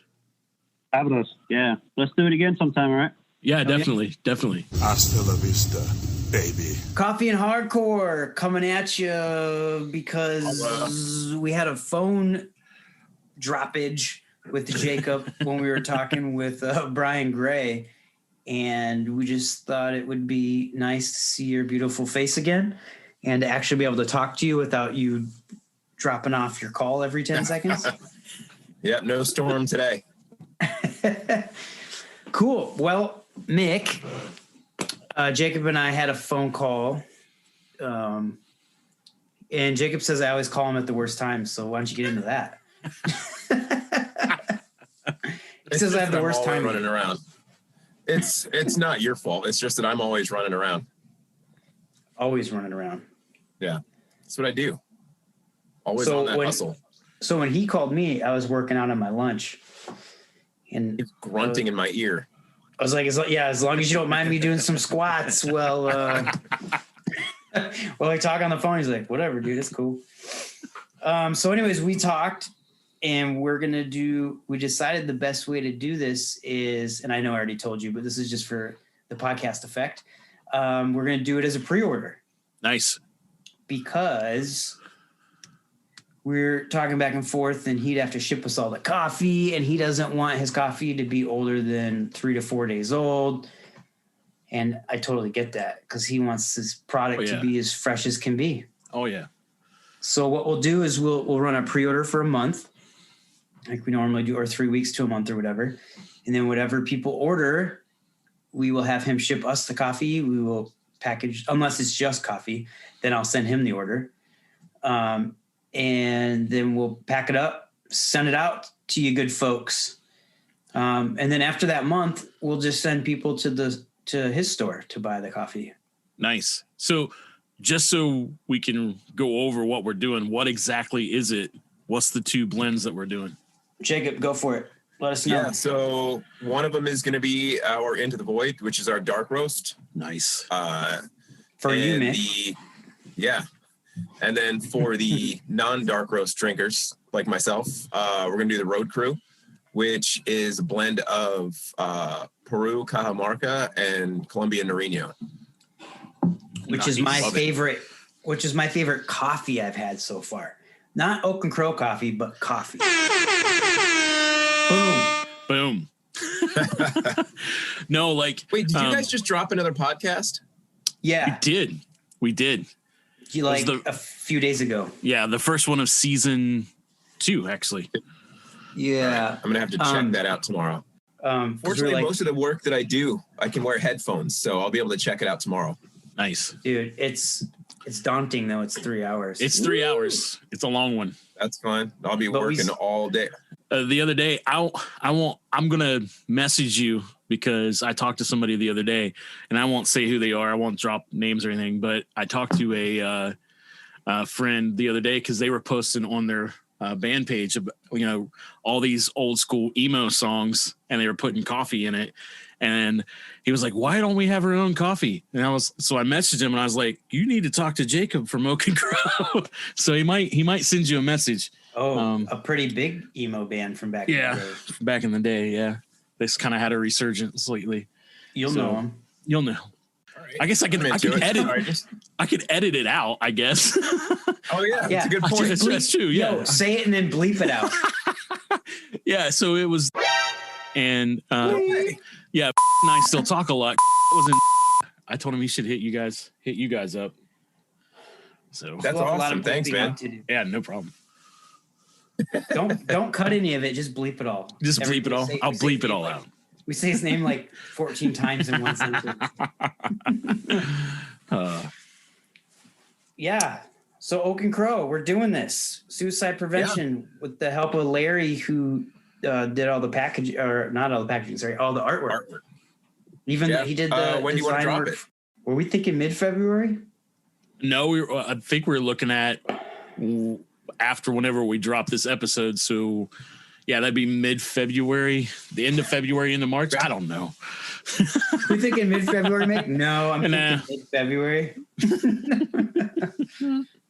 Do you want to drop this one on the 22nd There you go. of Boom. February? Yeah. Yo, let's release it the 22nd of February. That's a Monday. That's usually when podcasts come out, or at least when ours come out. Yeah. Excellent. Is that cool? I'm into it. Is that too long for you? For me? Yeah. Why? Because I've been sitting on the label since the first time we talked about it. Yeah. Because when I talked to you on the phone, you're like, I can't wait to drop these things. And now we're waiting like a whole nother month. It's fine. Yeah, that would be. Oh, I hate you, Mick. He keeps sending me these freaking Bernie memes. I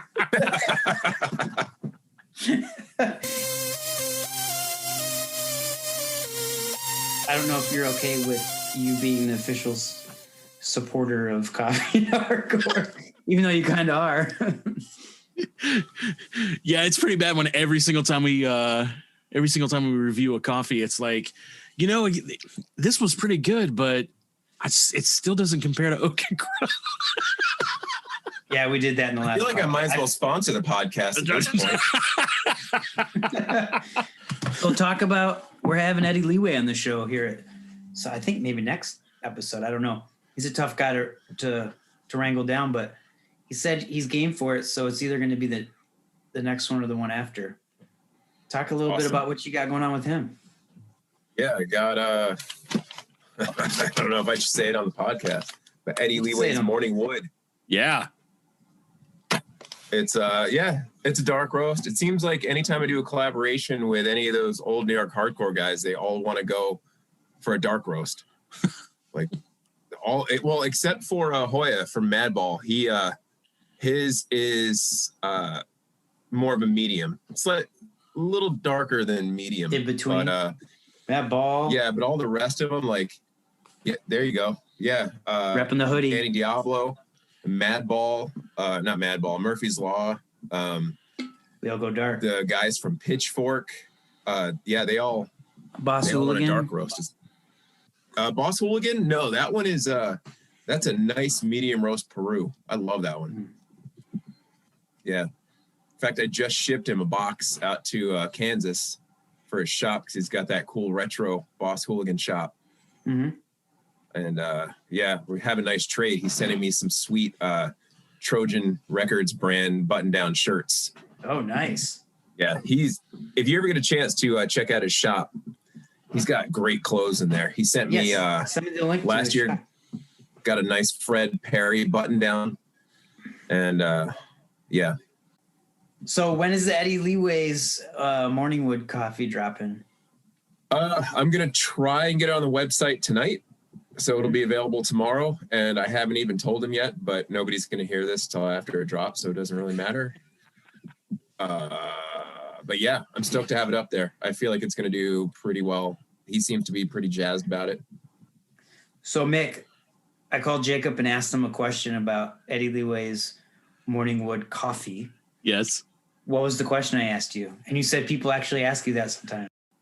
Uh-oh, we lost your sound. Can't hear you. Can you hear him, Mick? No, I can't. There we go. You're back. You're back. Am I back? Yeah, you're remember back the now. question? Remember the question I asked you about Eddie Leeway's Morningwood coffee? No, what was it? I was like, yo, dude, I don't drink dark coffee because I got stomach problems. You think you can send me a bag of Eddie Leeway's Morningwood coffee and put medium coffee in it? And he's like, yeah. He's like, people actually ask me that a lot. Yeah. I'm like, I just want it for promotional purposes. Yeah, people want to support, their friends' merch, but they might not be a dark coffee drinker. And, or they'll ask me to put decaf in it or something like that, just so they can blow up the coffee on Instagram. But if it's something they don't normally drink, they still want to support it. So they asked me to alter a little bit. And I don't think I've ever admitted that in public before. Hopefully nobody gets bent out of shape about it. There's no secrets on Coffee Hardcore. But, either at the end of the day, the artists still, get paid the money, beginning right? of every month. So no matter what I put in the bag for somebody, as long as that bag is getting sent out with their artwork on it, they still get paid at, the beginning of the month. There you go. And that's why we're doing dark and medium, so people have a choice. It'll be interesting to see which one sells better. Oh, let's keep score and we'll talk about it on the podcast. Ooh. So the cool thing is with Squarespace, if I can use their name without anybody getting sued, the analytics page is awesome because it gives you the breakdown of what's selling. That's awesome. Cool. So he can let us know. So how far out do we get to go? And then when we find out who wins, like we could do what month. What do we get? What do we get? Yeah, what do we get? No, that should be between you and I should have to determine that. Right. That's what I'm saying. What do I get because I'm going to win? Oh, you're going to win? Yes. So if I win, you shave this sideburn off, not your whole beard. That's not happening. I never make bets when it comes to the beard or the hair. That never happens. Okay, fine. Eyebrow, left eyebrow. You just got to do a Vanilla Ice line in it. Vanilla Ice line. Yeah. So let's do this. So whoever wins has to, or whoever loses has to put a Vanilla Ice line in their eyebrow.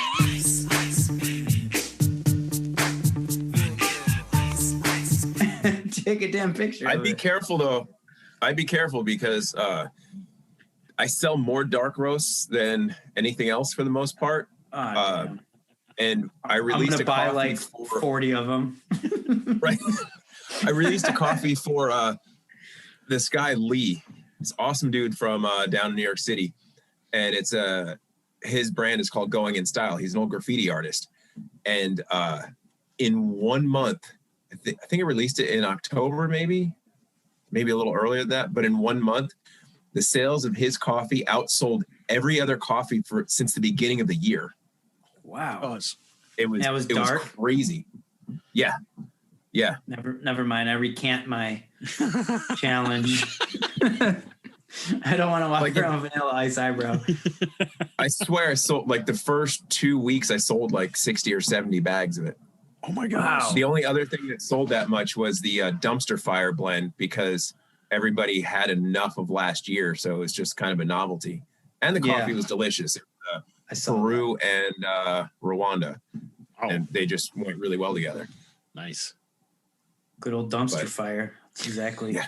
Except for 2021 has kind of picked up the pace to being a second dumpster fire. Yeah, I haven't even taken it off the roster yet because people keep buying it. And I think if this year ends up being like last year, I think I'm going to give it back to my buddy Steve Crandall, who did the artwork for it. And I'm just going to have him edit so it's just a red line through the last zero and just put a 1 next to it. Yeah. Man, hopefully that's not the new norm. I know, right?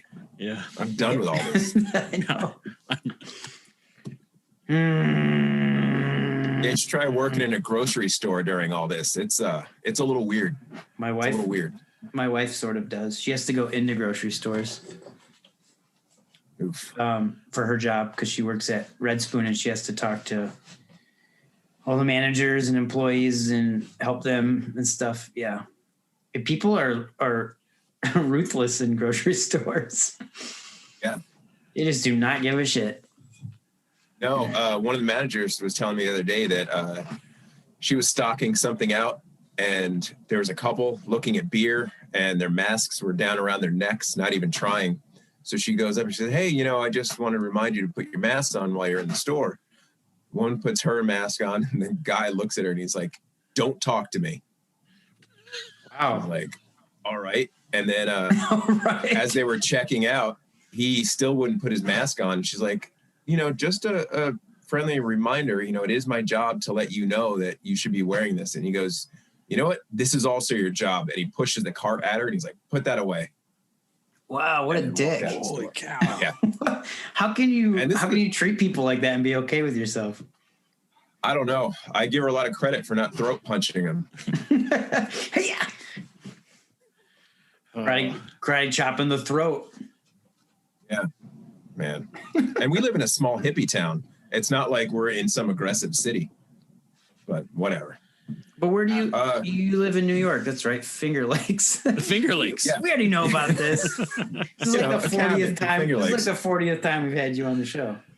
Yeah, we're about 5 hours from New York City. We're way out in the woods.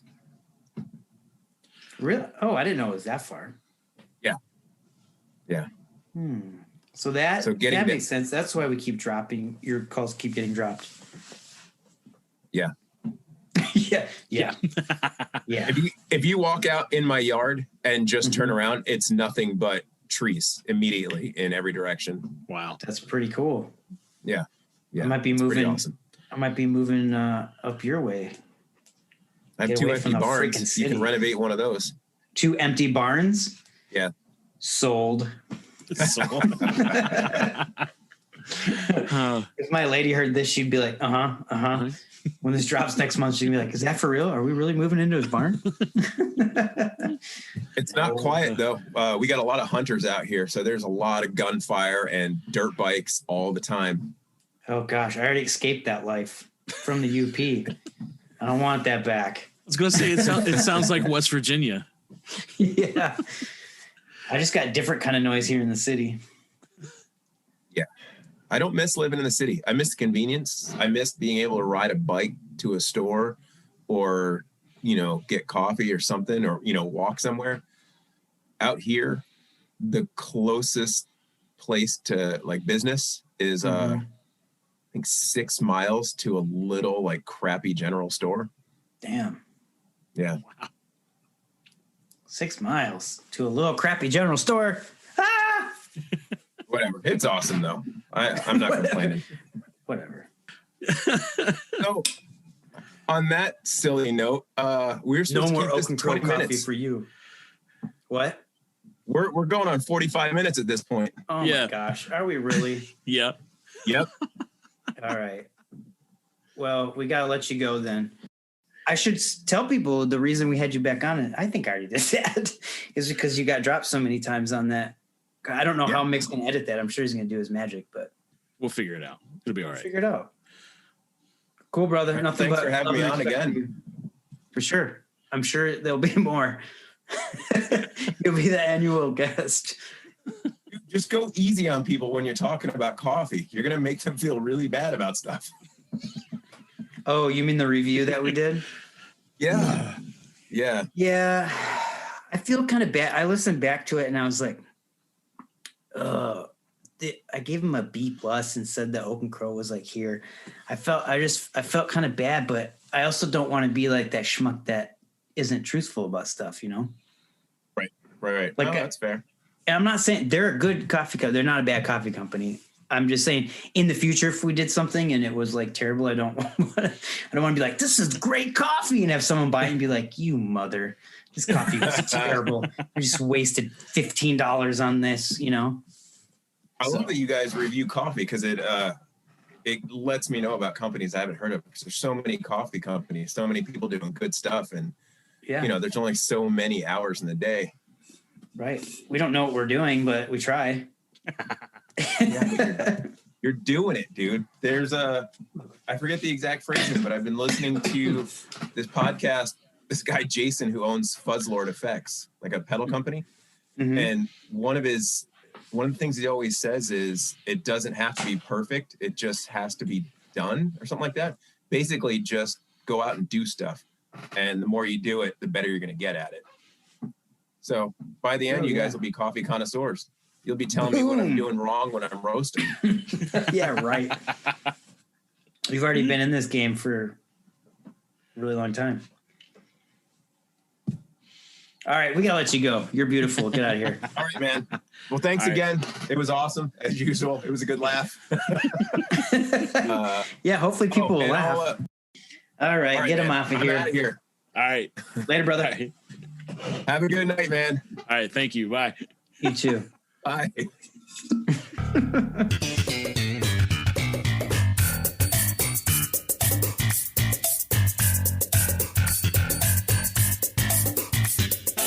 All right. So it's time for the coffee review.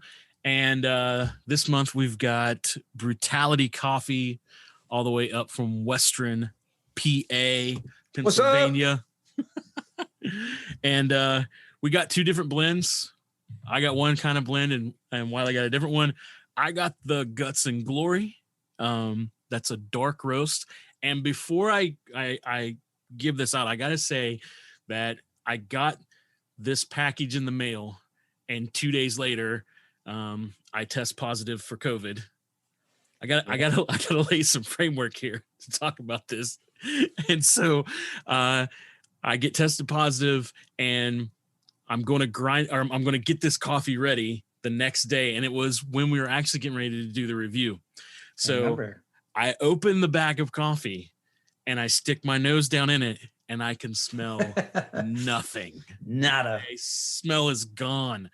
So, the first night while we're sitting there and we're having this conversation with these guys and I'm drinking the coffee, I can't taste it. I can't do anything. And I felt so bad. I was like, oh, this sucks. So I don't really want to, say anything. So it literally was the last day that I'm in quarantine, and basically the last day that technically I would have had COVID. My smell starts to come back.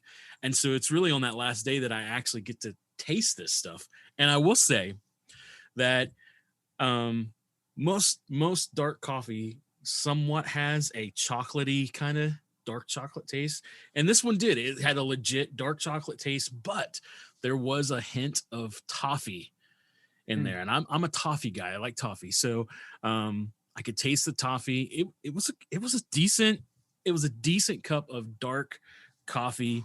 I dug it, and I would get it again just because it has that it's got it does have a toffee kind of mix in there with that dark chocolate. And those are 2 things that I like a lot. I like dark chocolate. I like toffee.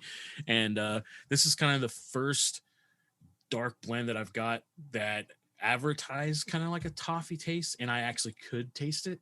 So based on that, I'm like, I dug it. It was smooth. It wasn't, the reason why I like dark coffee is because it doesn't have the acidy taste. And sometimes people will advertise for a dark coffee and they'll say it doesn't have an acid kind of bitter taste, and it does. Like Starbucks, their dark roast is because it's tastes like you want to know something? Yes. And this is true. I have never, and I'm not being punk rock on you, I've never had a cup of Starbucks coffee. Really? You are a blessed man, my friend, because I can't stand I can't stand Starbucks. Everybody raves about it or says something about it, and I can't stand it. There's 2 Starbucks in my town, and I'm like, why would you go there? Like when there's like local coffee shops that's already here that are off the charts, like why would you go spend on some corporate garbage? Because it always tastes burnt to me. Anytime I go to Starbucks, it just tastes burnt. That's what people tell me. Yeah. It tastes like burnt coffee. So Brewtality Coffee, their dark roast, Starbucks here, right above Folgers. Yeah. Brutality's above that. So I dug it. I did. It wasn't my favorite dark roast. It didn't blow me away. I think what really got me was the toffee taste. I was like, they advertised it and they came through with it. And so say toffee one more time. Toffee. You speak English in toffee?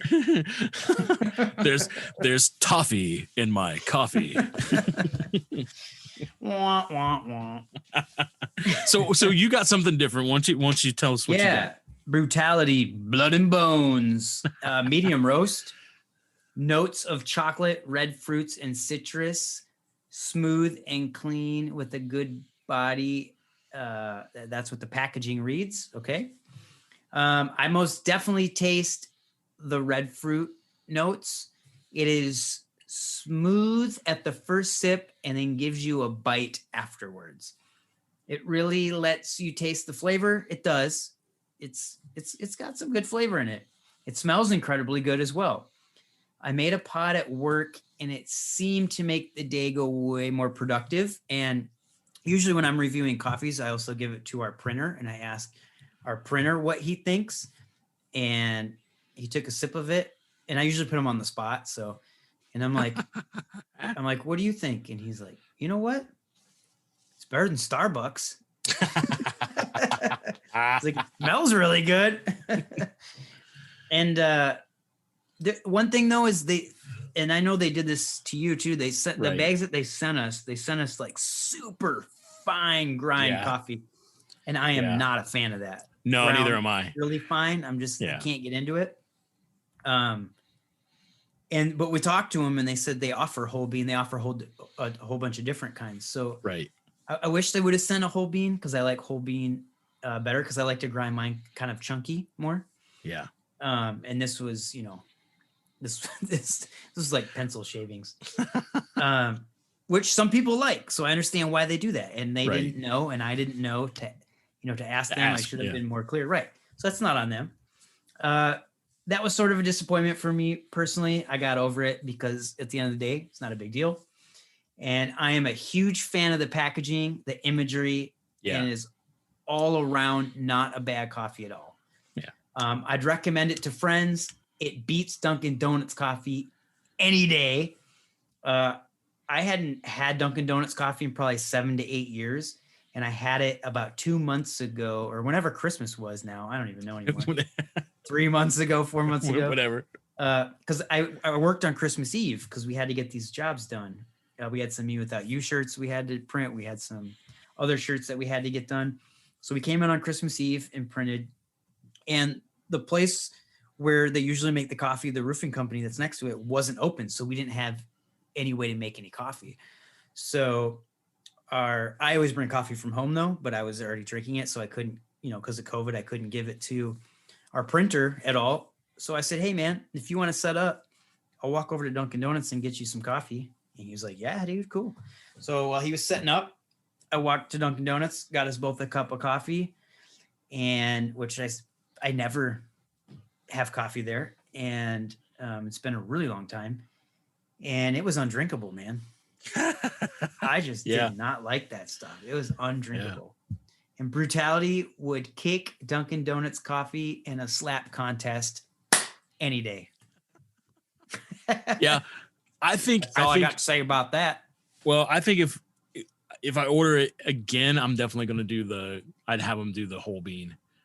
And I don't know, because I like to do different grinds for the different ways I do coffee, because I wanted to do a pour over. I wanted to do, yeah.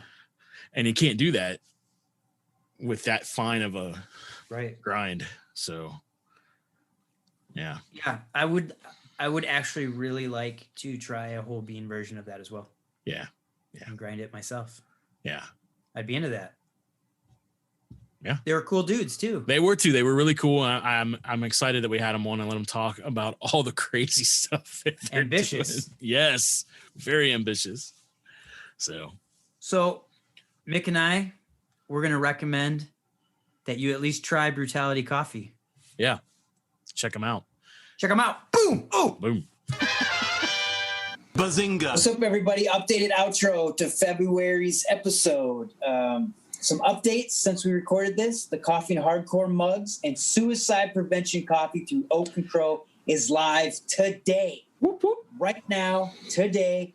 If you're listening to it, when this drops, Monday, February 22nd, the date this episode airs, you can get the mug at 2 Minute Miners Big Cartel. Mick's going to put a link. The mug is $8 plus shipping. You can also get 2 kinds of coffee, okay? You can get the Void coffee, ooh, which is dark, which is the one that Mick picked. That's the one I picked. Right? Yes. You can get Road Crew, which is medium, which is the one that I picked, on Oak and Crow online. And Mick is going to put both those links for you so we can't mess it up and you can't mess it up. You can buy coffee mugs through 2 Minute Miner, $8 plus shipping, and a bag of coffee or 2 bags of coffee through Oak and Crow. I think that's $20, but that includes shipping. Right. And $5 goes to suicide prevention. That's right. So, unfortunately, Eddie Leeway of the old school hardcore band Leeway was diagnosed with cancer, and he has a live GoFundMe that's happening right now where you can go and check it out and help him out. But also, that's the Oak and Crow also. And yeah, there's the Oak and Crow has his coffee that came out a couple weeks ago. and that's going to help. If I'm not mistaken, those funds are going to him too. Yes. Right.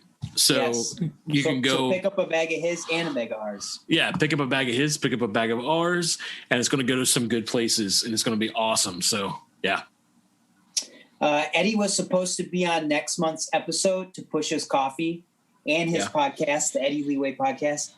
Yet, with him finding out that he has stage 3 lung cancer, he has wisely decided to start chemo and spend time with his family and loved ones. And Eddie, if you're listening, we know you can kick cancer's ass. Do it for all of us. The world needs your music, your creativity, and your light, my man. All right. So, hey, check out all those links. All this stuff is going to some good places. So check out those links, and then check out all the links for the bands that we reviewed and the coffee and all that. But we want to say thank you for hanging out with us. Thank you for listening to all these updates. Next month, I go on a rant. It's a good rant. It's a good rant, but I go on a rant about how I see the world. It's a mixed rant. I talk about something that I've pretty much never really let loose on anybody before. I talk about it on this public forum. I'm probably going to get in a lot of trouble. Now, I won't get labeled anything more than I already get labeled. Back. So, but we also get to talk to Mark Sylvester on the next episode. Oak and Crow is helping his fire department raise some funds. And so we're going to chat with him. And we're also going to talk about the coffee that they're dropping. Oak and Crow is doing a lot of cool stuff, and they're doing a lot of stuff to help the community around them. So we just want to say one more time, hey, thanks, Jacob. Thank you, Jacob. Thank you. And until next time, my brother. We bid you adieu.